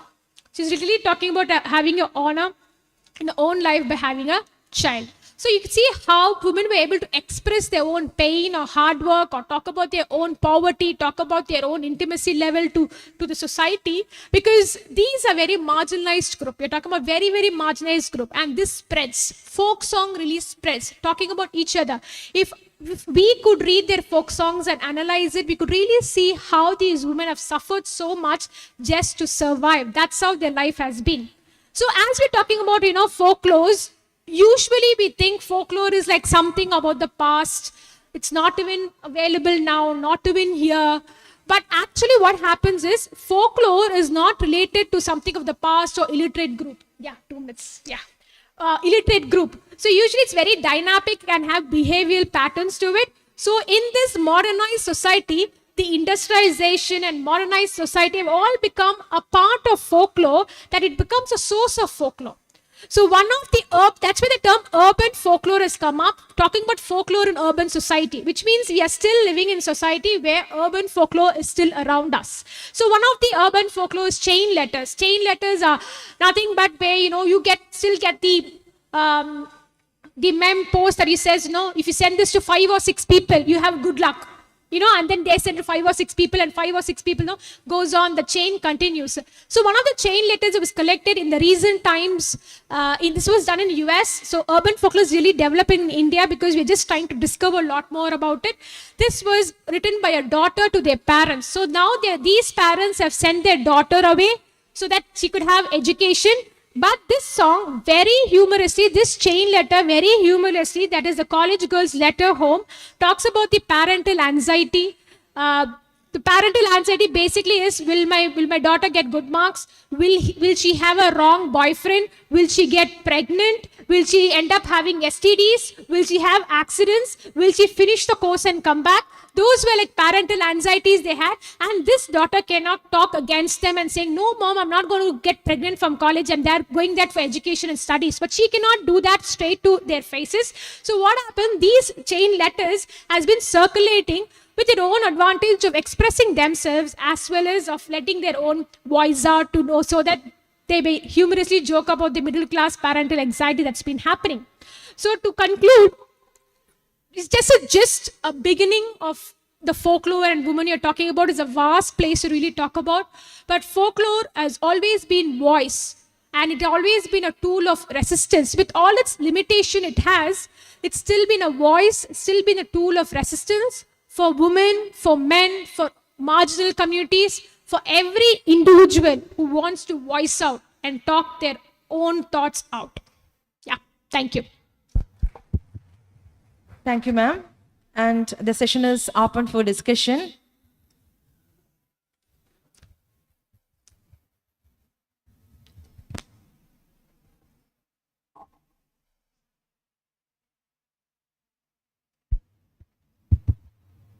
Feel free to ask questions.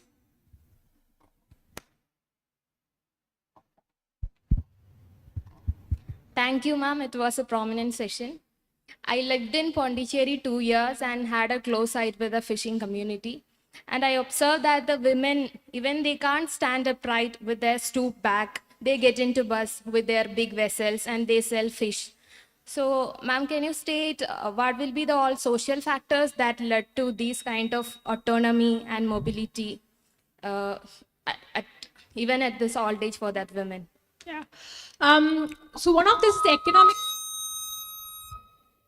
One of it is definitely the economic setup. So the setup has changed completely. Economic setup, because those days were like really hard work, as I said. Those were really hard work, as I said. After, when I went to fishermen community and really wanted to talk to them and analyze their songs, it was amazing to see the fishermen community, men and their women, did not want their sons or daughters to follow their own occupation. So that the society has changed so much, education took over. So now the people who are age old there have to still follow what they have to do through their hard work, or carry what they have to do so that they still earn money for them. So that is following. It's also the economical thing. It's also the political thing that we are talking about. But I know it's very sad to still see them in their hard labor and doing things. Yeah. Answered your question? Okay. Yeah.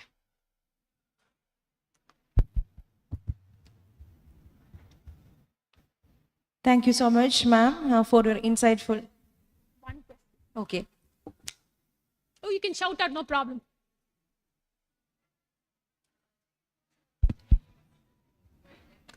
I'm so sorry. Childlessness and infertility. Yes. So the last song you told, the No Child song. So what is actually the source of that song? Did you go to the fishermen and collect those songs, or is it published somewhere? This is published. It's in Tamil. Okay, it's in Tamil. Yes, this is translated. I could share the song with you. Okay. I'll be happy to share. Thank you, ma'am. Yes.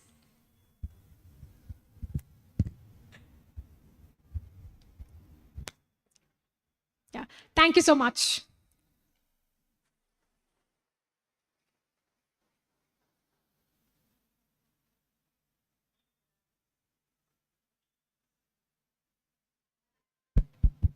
Thank you so much, ma'am, for your insightful presentation on Women and Folklore, a counter discourse. Thank you so much. We move to the technical section 4 with a presentation by Ms. Vijay Penkote. Ms. Vijay, a powerhouse of women's rights activism, is a founder of Penkote and the first Malayali woman to establish a trade union for women in the unorganized sector, the Asangirita Torilali Union. Ms. Vijay's dedicated effort have earned her significant recognition, including the Vanitha Ratna Award from the Department of Women and Child Development and the Mahila Ratna Award 2024, which she will receive on International Women's Day this year. With immense pleasure, I welcome you, ma'am.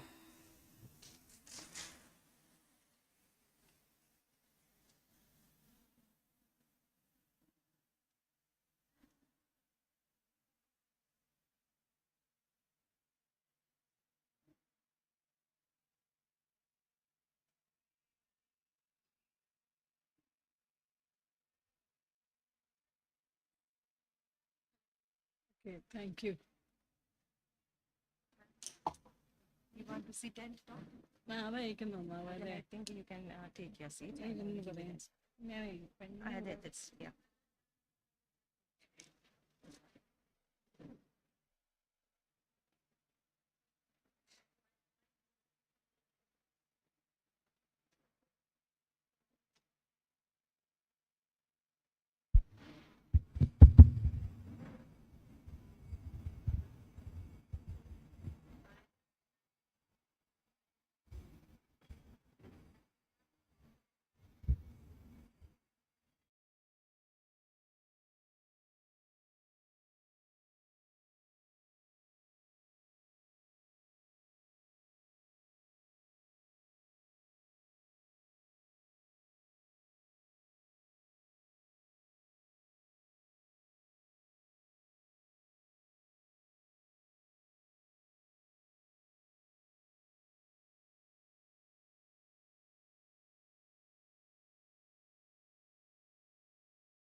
തൊഴിലാളി union ആണെങ്കിൽ നിങ്ങൾ കടയുടമയെ അറിയിക്കണം.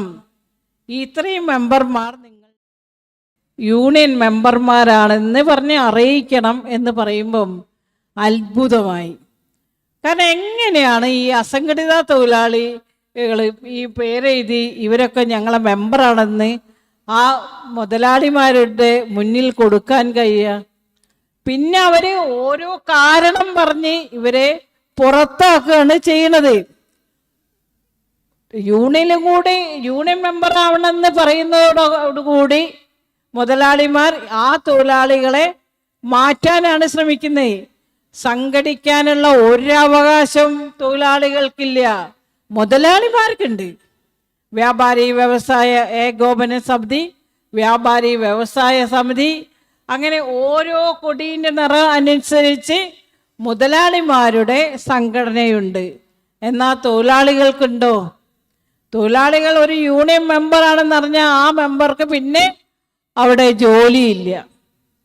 ഇങ്ങനെ വല്ലാത്തൊരവസ്ഥയിലാണ് സ്ത്രീ തൊഴിലാളികൾ, പ്രത്യേകിച്ച് സ്ത്രീ തൊഴിലാളികൾ, കുടുംബത്തിൻ്റെ അകത്തായാലും പുറത്തായാലും തൊഴിലിടത്തായാലും സ്ത്രീകൾ അനുഭവിക്കുന്നത് വല്ലാത്തൊരവസ്ഥ തന്നെയാണ്. വളരെ തുച്ഛമായ കൂലിയിലാണ് അവർ ജീവിച്ച് ശീലിക്കുന്നത്. മിനിമം വേതനം പോലും പലർക്കും കിട്ടുന്നില്ല. നമുക്കറിയാം, എന്തെങ്കിലും ഈ തരത്തിൽ വളരെ കുറച്ച് പൈസ കിട്ടി ജീവിച്ച് ശീലിക്കുകയാണ്. നമ്മൾക്ക് പുറത്ത് കുടുംബത്തിൻ്റെ അകത്ത് പോയി നമ്മൾക്കിങ്ങനെ പ്രശ്നങ്ങളുണ്ട് എന്ന് പറയുമ്പം അതൊന്നും സപ്പോർട്ട് ചെയ്യാനോ ഒന്നും തന്നെ ആരുമില്ല. 2010 മൂത്രപ്പുര സമരം നടന്നതിന് ശേഷം ഇന്ന് തൊഴിലാളികൾ വെള്ളം കുടിക്കും, മൂത്രമൊഴിക്കുകയും ചെയ്യുന്നുണ്ട്. 2010 ശേഷം 2014 ഇരിക്കൽ സമരം വന്നതിന് ശേഷം ഇരിക്കാനുള്ള നിയമം സർക്കാർ ഭേദഗതി ചെയ്തു. ഇരിക്കുന്നത് കണ്ടാൽ, കോഴിക്കോടുള്ള കാര്യമാണ് പ്രത്യേകിച്ച് ഞാൻ പറയണത്, അവരുടെ പുറത്തേക്കൊക്കെ കഥ ഭയങ്കര കഷ്ടമെന്നാണ് പറയുന്നത്. ഇരിക്കാൻ അനുവദിക്കുകയില്ല.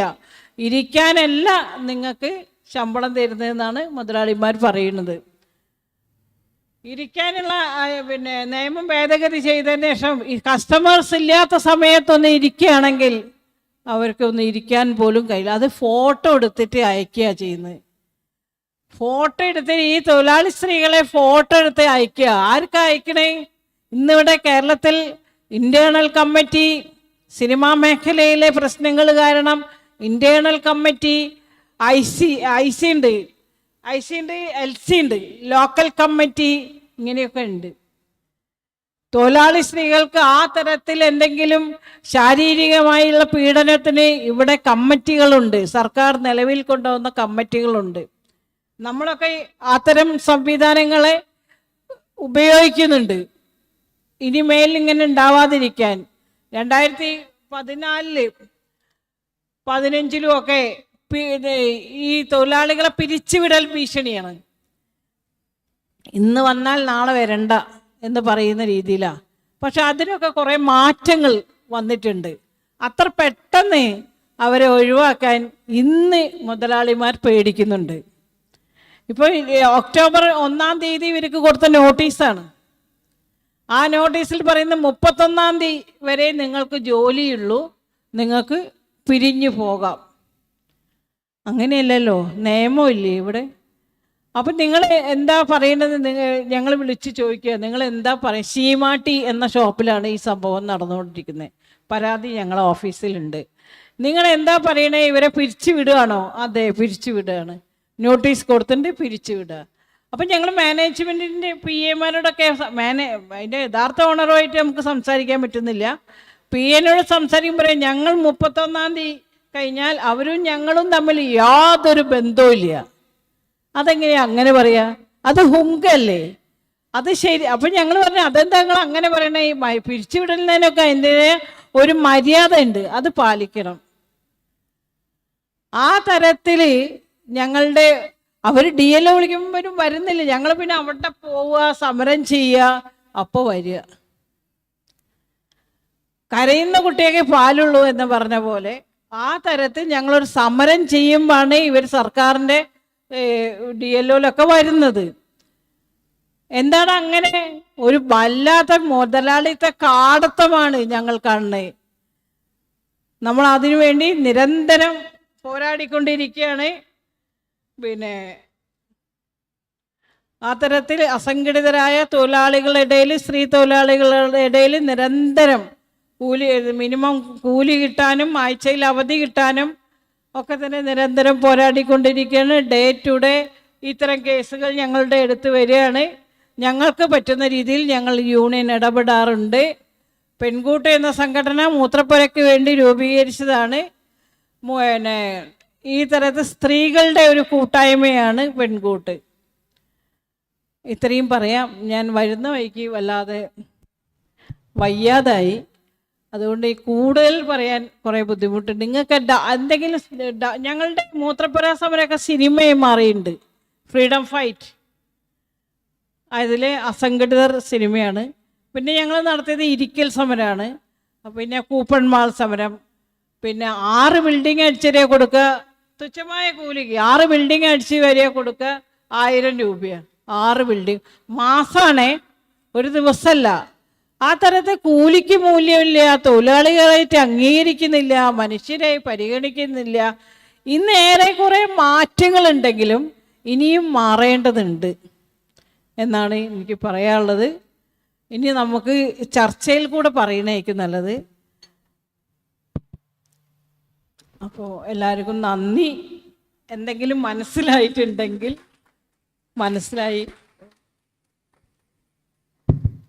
മനസ്സിലായിട്ടില്ലെങ്കിൽ ചോദിക്കണം. ഒരുപാട് പറയാനുണ്ട്, പക്ഷെ അങ്ങനെ അങ്ങോട്ട് പറയാനുള്ള ഒരു അവസ്ഥയിലല്ല ഞാൻ. വരുന്ന വഴിക്ക് ഒരുപാട് ഛർദ്ദിച്ചു, എന്തോ ഒരു അതോടുകൂടി അവസ്ഥയായി. എന്തായാലും ഇത്തരത്തിൽ അസംഘടിതരായ സ്ത്രീ തൊഴിലാളികളെ മനുഷ്യരായി പരിഗണിക്കുക, തൊഴിലാളിയായിട്ട് അംഗീകരിക്കുക.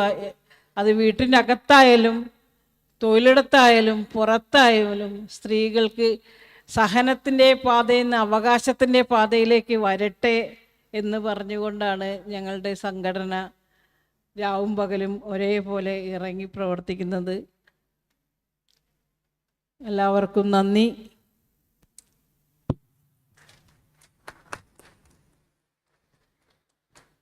As a conclusion, Ms. Viji, a powerhouse of women's rights activism, and as we all know that is the founder of Penguta and the first Malayali women to establish a trade union for women in the unorganized sector that is called ATU, that is Asangadita Thorilali Union. And she shared the experience that she experienced through her life, and she initially advocated for the rights for women working as a saleswoman in the textile industry, that including their right to sit during the working hours. And today her union support women laborers from various sectors, ensuring their voices are heard and their rights upheld. And Ms. Viji's dedications award have earned significant recognition too. So these are the movements, that the freedom movement, it started by Viji Penguta. The session is open for discussion. If you have any question, you can ask.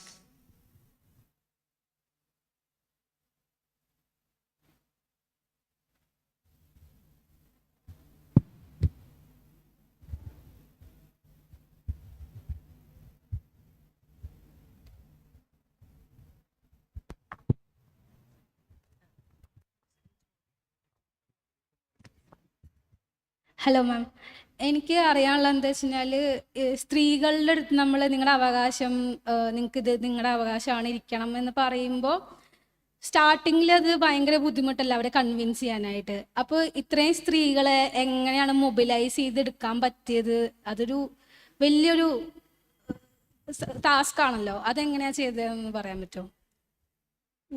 ശരിക്കും ഞാൻ തയ്യൽ തൊഴിലാളിയാണ്. എനിക്ക് ശരിക്കും ഇവർക്ക് textile മേഖലയിൽ തൊഴിലാളികൾക്ക് ഇരിക്കാൻ കഴിയണില്ല എന്ന് ഞാൻ അറിയില്ലായിരുന്നു.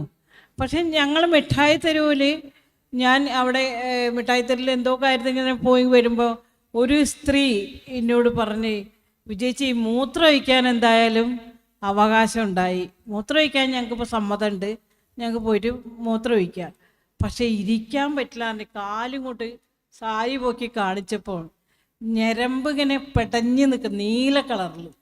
ഇരിക്കാൻ പറ്റില്ല വിജയിച്ചി, എന്താ ചെയ്യാതെ. ഞാൻ പറയുമ്പോൾ മൂത്രപ്പുര സമരം പോലെ തന്നെ ഇരിക്കൽ സമരം നടത്താം.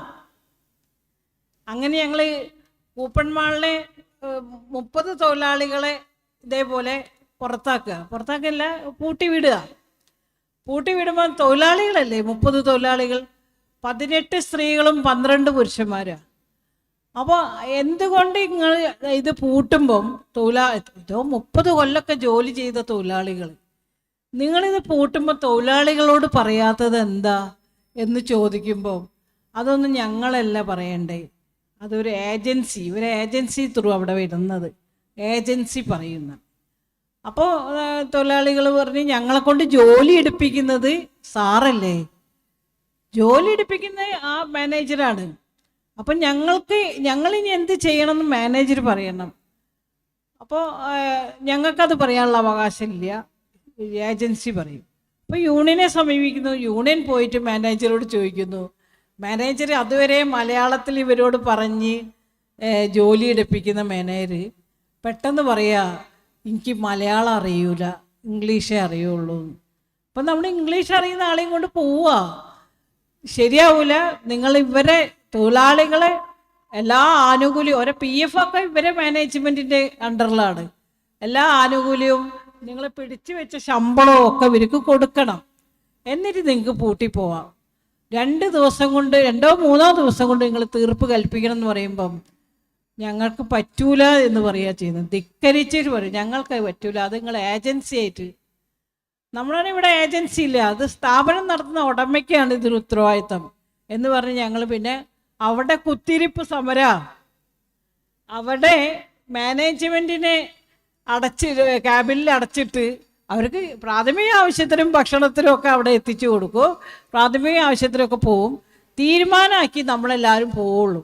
ഈ 30 തൊഴിലാളികളും ഞങ്ങൾ 2-3 യൂണിയൻകാരും ഈ മാനേജരും അവിടെ ഇരിക്കുക. 4ാമത്തെ ദിവസമാണ് പ്രശ്നം സെറ്റിൽ ചെയ്യുന്നത്.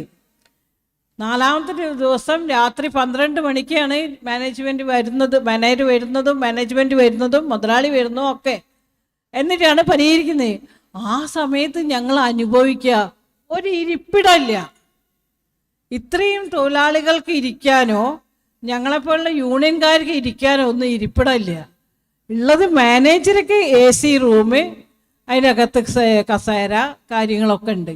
എന്നാൽ നമ്മൾ എന്താ മനുഷ്യന്മാരല്ലേ, ഇരിക്കാനൊരു സ്റ്റൂളെങ്കിലും വേണ്ടേ.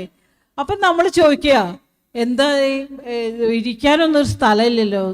ഞങ്ങളെ ജോലീൻ്റെ രീതിയാണെന്നാണ് പറയണത്. അപ്പം ഈ പറയുന്ന മിഠായിത്തരെന്ന് പറയുന്ന ഒരു സ്ത്രീയുടെ പരാതിയും ഇത് ഞങ്ങളുടെ അനുഭവമായപ്പോഴാണ് 2014 നമ്മൾ ഇരിക്കൽ സമരം നടത്തുന്നത്. പിന്നെ ഞങ്ങൾ ഇതേപോലെ പഠിക്കുന്ന കുട്ടികളുണ്ട്, യൂണിവേഴ്സിറ്റിയിലൊക്കെ പഠിക്കുന്ന, ടാറ്റ യൂണിവേഴ്സിറ്റി എവിടേക്കോ പഠിക്കുന്ന കുട്ടികൾ വന്നിട്ട് ഞങ്ങളെ ഈ വിഷയം കേട്ടപ്പോൾ അവരിത് എടുത്ത് പ്രൊജക്റ്റ് ചെയ്ത് പഠിച്ച് വരുമ്പം എല്ലാ സ്ഥാപനത്തിലും ഇരിക്കാൻ അനുവദിക്കൂല. നിങ്ങളറിയോ, ഓരോരുത്തരെ കാലുകൾ ഞരമ്പ് പിടിച്ച് വരുന്ന രാവിലെ 4 മണി 5 മണിക്ക് കണ്ണ് നുള്ളിപ്പൊളിച്ച് തുറന്ന് സ്ത്രീകൾ ഓരോ വീട്ടിൻ്റെ അകത്തുള്ള മുഴുവൻ കാര്യവും, കുട്ടികളെ വിദ്യാഭ്യാസ കാര്യമായാലും കുട്ടികളെ ഭക്ഷണ കാര്യം എല്ലാം, വീട്ടിൻ്റെ അകത്തുള്ള മൊത്തം കുടുംബത്തിൻ്റെ കാര്യം ചെയ്ത് വൃത്തിയാക്കി വാതിലടച്ച് കിട്ടുന്ന ബസ്സിൽ ഓടിക്കയറി ജോലിക്ക് പോയിട്ട് നിപ്പാ. അപ്പം നോക്കണം 10-11 മണിക്കൂർ എന്ന് നമുക്ക് പറഞ്ഞ് അവസാനിക്കാൻ കഴിയില്ല.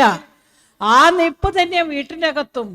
അങ്ങനെ അവസാനം അവർ ഓരോ രോഗിയാവുക, വെരിക്കോസ് പോലുള്ള പല രോഗങ്ങളും, നട്ടല് തേയ്മാനം, ഇങ്ങനെയൊക്കെ പല രോഗികളും ജോലി അവസാനിച്ച് വീട്ടിൽ കിടപ്പായി. അങ്ങനെ വരുമ്പം നമ്മൾ ഈ ഇരിക്കാനുള്ള അവകാശത്തെക്കുറിച്ച് എല്ലാ തൊഴിലാളികളോടും ഞങ്ങൾ നോട്ടീസ് അടിച്ച് ബോധവൽക്കരിക്കുക. നിങ്ങൾക്ക് ഇത് അനുഭവിക്കേണ്ട ആളുകളല്ല, നിങ്ങൾക്കും ഇടവേളകളിൽ ഇരിക്കാനുള്ള അവകാശമുണ്ട്. ജോലി 8 മണിക്കൂർ ജോലി, 8 മണിക്കൂർ വിനോദം, 8 മണിക്കൂർ വിശ്രമം നിങ്ങൾക്കും ഉണ്ട്. ഈ കാടത്തം അവസാനിപ്പിക്കണം. കാരണം അങ്ങനെ ഷോപ്പ് എപ്പോൾ അടയ്ക്കുന്നോ അപ്പോഴേ ഈ നിപ്പ് അവസാനിക്കുള്ളൂ. ഹോസ്റ്റലിലെ കുട്ടികൾക്കൊക്കെ, ഹോസ്റ്റലിലെ തൊഴിലാളികൾക്കൊക്കെ ഈ സ്ഥാപനം എപ്പോൾ പൂട്ടുന്നേ അന്നേരം ഇത് അവസാനിക്കുകയുള്ളൂ. അതുവരെ നിന്ന നിപ്പിൽ ഒരു തുള്ളി വെള്ളം പോലും കുടിക്കാതെ ആ തരത്തിൽ കുടുംബത്തിന് വേണ്ടി, കുട്ടികൾക്ക് വേണ്ടി, കുട്ടികളെ വിദ്യാഭ്യാസത്തിന് വേണ്ടി ദിവസം പോരാടുകയാണ് സ്ത്രീ തൊഴിലാളികൾ. അങ്ങനെ അവസാനം അവർ അനുഭവിക്കുന്നത് ഇതിങ്ങനെ അവർ ശാരീരികമായി ക്ഷയിച്ച് ഓരോരോ പറഞ്ഞ ഞാൻ പോലും ഇന്ന് എനിക്ക് പോലും ആ തരത്തിൽ ജോലി എടുത്ത് എനിക്ക് പറ്റുന്നില്ല. നമുക്ക് ജോലി ചെയ്യാനുള്ള സാഹചര്യം, ഒന്ന് ഇരിക്കാനോ ഒന്ന് വെള്ളം കുടിക്കാനോ ഒക്കെ നമുക്ക് എല്ലാവർക്കും ആ സൗകര്യങ്ങൾ ഉണ്ടെങ്കിൽ നമ്മൾക്കും നല്ല ശരീരത്തിൽ ജീവിക്കാൻ പറ്റും. അത് കുടുംബത്തിൽ ഒരു തുള്ളി വെള്ളം കുടിച്ചോ ചോദിക്കാൻ നമുക്ക് ആരുമില്ല. കാരണം പുരുഷൻ്റെ ജോലിക്ക് പോകും, സ്ത്രീകൾ ഇങ്ങനെ അവസ്ഥ. സ്ത്രീകൾക്ക് കുറച്ചുകൂടി ഉത്തരവാദിത്തം കൂടുതലാണ്. കുട്ടികളെ കാര്യം, കുടുംബത്തിൻ്റെ കാര്യം, വീടിൻ്റെ കാര്യം, അങ്ങനെ തുടങ്ങിയ എന്താ പറയുക ഇരട്ട തരത്തിലുള്ള ജോലി ഭാരമാണ്. അന്നേരം നമ്മളെ മറക്കും, സ്ത്രീകൾ പ്രത്യേകിച്ച് നമ്മളെ മറക്കും, സഹിക്കുകയാണ്, എല്ലാം സഹിക്കുകയാണ്. ഞാൻ പറയണു, ഇനി വരുന്ന നിങ്ങളെപ്പോലുള്ള തലമുറകൾ സഹനത്തിൻ്റെ പാതയിൽ നിന്ന് അവകാശത്തിൻ്റെ പാതയിലേക്ക് പോകണം. അവകാശമുണ്ട്, നമ്മൾക്ക് അവകാശമുണ്ട്. അത് നമ്മൾക്ക് ഓരോരുത്തർക്കും നേടിയെടുക്കാൻ കഴിയണം.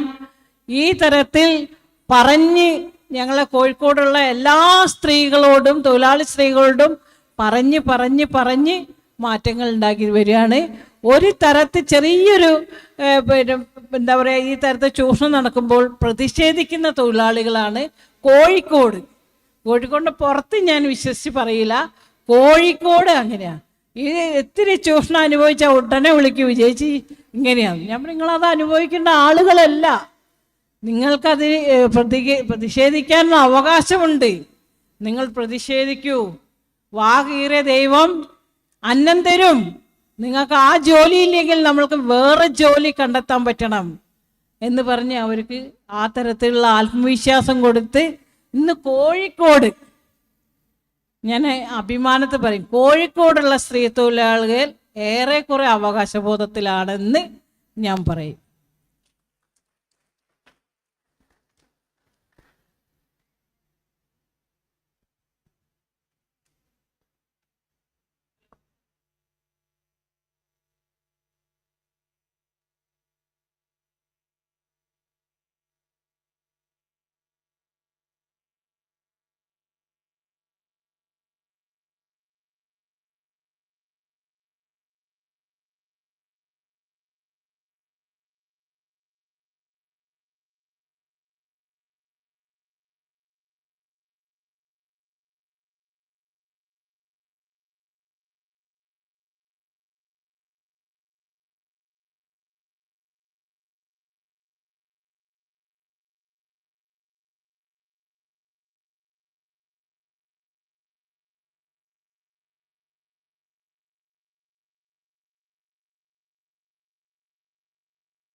അതായത് ഇല്ലെങ്കിൽ തൊഴിലാളി സ്ത്രീകൾ, ഞാൻ എന്തുകൊണ്ടാണ് തൊഴിലാളി സ്ത്രീകൾ എന്ന് പറയുന്നത് വെച്ചാൽ, സ്ത്രീകൾ എന്ന രീതിയിലാണ് അവർ ഒരുപാട് പ്രശ്നങ്ങൾ. തൊഴിലാളി പുരുഷന്മാർക്ക് അവകാശ ബോധമുണ്ട്, സ്ത്രീകളൊക്കെ അതില്ല, സഹനത്തിൻ്റെ പാതയിൽ അവർ. അപ്പോൾ അതുകൊണ്ട് തന്നെയാണ് ഞാൻ വീട്ടിനകത്തുള്ള ജോലി ഇത് ഞങ്ങൾ ചെയ്യേണ്ടതാണ്. വീട്ടിനകത്ത് ജനാധിപത്യം വേണമെന്ന് തന്നെയാണ് ഞാൻ പറഞ്ഞുകൊണ്ടിരിക്കുന്നത്. ഞങ്ങളെ വീട്ടിൽ ഇതിൻ്റെ മോളാണ് അമൃത, അവൾ ലോ കോളേജിൽ പഠിക്കുകയാണ്, ഫസ്റ്റ് ഇയർ ആണ്. ഞങ്ങളെ വീട്ടിൽ അമൃതയും, അമൃതൻ്റെ അച്ഛൻ, അമൃതൻ്റെ അനിയൻ, ഞാൻ, അങ്ങനെ 4 ആളാണ്. ഞങ്ങൾ 4 ആളും ഏകദേശം ഈ അവകാശബോധം നമ്മളിലേക്ക് വന്നപ്പം വീട്ടിൻ്റെ അകത്ത് ജനാധിപത്യം ഉണ്ടാക്കാൻ നമ്മൾ തന്നെ ശ്രമിച്ചു. കാരണം ഇവർ സ്കൂളിൽ പഠിക്കാൻ പോകുന്നു, ഞങ്ങൾ ജോലിക്ക് പോകണു. അപ്പോൾ ഞങ്ങൾ രാവിലെ 8 ആകുമ്പോഴത്തേക്ക് ഞങ്ങളെല്ലാവരും ഓരോ ജോലി എടുത്ത് വീട്ടിനകത്ത് വൃത്തിയാക്കി ഞങ്ങൾ പൂട്ടിപ്പോവുക ചെയ്യുന്നത്. ഇവിടെ അച്ഛൻ സുരേഷ് ടൈലറാണ്. അവർ രാവിലത്തെ ഭക്ഷണം ഉണ്ടാക്കും, ഉച്ചക്കത്തെ ഭക്ഷണം ഞാൻ ഉണ്ടാക്കും. ഇവർ അടിച്ചു വാരി തുടച്ച്, ഇവള് അലക്കും, അത്രയും പാത്രങ്ങൾ കഴുകും, അത്രയും കാര്യം. മോൻ അടിച്ചു വാരും, തുടയ്ക്കും. ഇങ്ങനെ ഡിവൈഡ് ചെയ്ത് നമ്മൾ വീട്ടിൻ്റെ അകത്തുള്ള മുഴുവൻ പണികളും തീർത്ത് ഞങ്ങൾ 8-8:30 ജോലിക്കും സ്കൂളിലേക്കും എന്ന് പറഞ്ഞ് പോകും. അപ്പം വീട്ടിൻ്റെ അകത്ത് ജനാധിപത്യം വേണം. ഇത് തന്നെയാണ് ഞങ്ങൾ മുഖ്യധാരയിലും പറഞ്ഞുകൊണ്ടിരിക്കണേ. അല്ല, ആരും മിഷനല്ല. ഞാനൊരു അമ്മയാണെന്ന് വെച്ച് ഞാൻ ഫുൾ ടൈം ജോലി ചെയ്ത ഭർത്താവിൻ്റെ പണി മുഴുവൻ ഞാൻ എടുക്കുക, മക്കളെ പണി മുഴുവൻ ഞാൻ എടുക്കുക, വീടിൻ്റെ പണി മുഴുവൻ ഞാൻ എടുക്കുക. ഞാനൊരു മിഷനല്ല. പുറത്ത് ഞാൻ ജോലിക്കും പോവുക. ഞാനൊരു മിഷനല്ല. ഞാൻ 1000 വട്ടം പറയും ഞാൻ മിഷനല്ല. അപ്പം ആ തരത്തിൽ ജനാധിപത്യം കൊണ്ടുവരാൻ ഞങ്ങൾ മുഖ്യധാര രാഷ്ട്രീയ പാർട്ടികളോടും, ഞങ്ങളും തൊഴിലാളികളാണ്, ഞങ്ങളെയും തൊഴിലാളികളായി പരിഗണിക്കണം എന്ന് പറഞ്ഞ് ഓരോ സമരങ്ങളും ഉണ്ടാവും. കൂലിക്ക് മൂല്യമില്ലാത്ത സമരം ഉണ്ടാവും, ഈ തരത്തിൽ ഇരിക്കൽ സമരം ഉണ്ടാവും, ആഴ്ചയിൽ അവധിയില്ലാത്ത സമരങ്ങൾ ഉണ്ടാവും. മുഖ്യധാര ട്രേഡ് യൂണിയനിൽ നിന്ന് ഇത് ബാധിക്കുന്നില്ല. നിങ്ങൾ കുറേ നേരം പോക്കാൻ വേണ്ടി സ്ത്രീകൾ എന്തൊക്കെയോ വിളിച്ചു പറയണു എന്ന അവസ്ഥയായിരുന്നു. പിന്നീട് ഞങ്ങളുടെ ഓരോ സമരം ഇരിക്കൽ സമരം വരെ വേൾഡ് ലെവലിൽ ചർച്ചയാവുമ്പോൾ പിന്നെ അത് പരിഹരിക്കേണ്ട അവസ്ഥ തന്നെയാണ് സർക്കാരിന് വരുന്നത്. കാരണം തൊഴിലാളികളല്ലേ, തൊഴിലാളി പക്ഷ സർക്കാരിനെ അത് മനസ്സിലാക്കാതിരിക്കാൻ കഴിയൂല. അവർക്ക് തിരിഞ്ഞു നിൽക്കാൻ പറ്റൂല. എനിക്കും നല്ല പ്രതീക്ഷ ഉണ്ട്. ഇനി തൊഴിലാളികളെ മനസ്സിലാക്കുന്ന തൊഴിലാളി പക്ഷ സർക്കാർ അതിനൊരു പരിഹാരം കാണും എന്നൊരു വിശ്വാസം ഉണ്ടായിരുന്നു. ആ തരത്തിൽ സർക്കാരാണ് ഞങ്ങളെ കാര്യത്തിൽ ഒരു തീരുമാനം എടുത്തത്, മാറ്റങ്ങൾ ഉണ്ടാക്കിയത്. 2014 ഇരിക്കൽ സമരം നടന്നത്. ശരിക്കും 2014 സർക്കാർ മുതലാളിത്ത സർക്കാർ ആയിരുന്നു അന്ന്. ശരിക്കും ഞാൻ അനുഭവിച്ചതാ. വേറെ വ്യക്തിപരമായിട്ടോ രാഷ്ട്രീയപരമായിട്ടോ ഒന്നും എനിക്ക് അവരോട് ദേഷ്യമൊന്നുമില്ല. രാഷ്ട്രീയമല്ലേ, നിർത്തണം. ഓക്കെ, അപ്പം നിർത്തണം പറയുന്നുണ്ട്.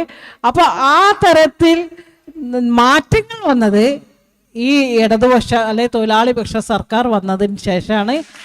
ഇനിയും ഞങ്ങൾക്ക് പ്രതീക്ഷയുണ്ട്, ഇനിയും മാറ്റങ്ങൾ വരേണ്ടതുണ്ട്, വരുമെന്ന പ്രതീക്ഷ തന്നെയാണ്. Okay, Thank you, ma'am. I'm sorry we have to time up that session. Thank you, Ms. Viji ma'am, for your inspiring talk and for championing the rights of women in the unorganized sector. And your work is truly commendable. So we will now proceed to the panel discussion on the theme marginalization and the history making, reflection on the formation of history and its exclusion. This discussion aims to explore how marginalized voices are often excluded from historical narratives and the importance of inclusive history making. Our moderator for the panel is Anak, Joint Secretary Dhisha, who will guide the discussion with our esteemed panelists. Dr. Lakshmi Chandran, Assistant Professor, SRM University, Andhra Pradesh. Dr. Lijisha, Research Associate, Kittat. Adi, Poet and Research Scholar, Sri Shankaracharya University of Sanskrit, Kaladi. Dinu Vail, the founder and president of Dhisha and Research Scholar, St. Teresa's College. We are looking forward to an engaging and insightful discussion. Please join me in welcoming our panelists to the stage. I now invite moderator Anak to begin the panel discussion.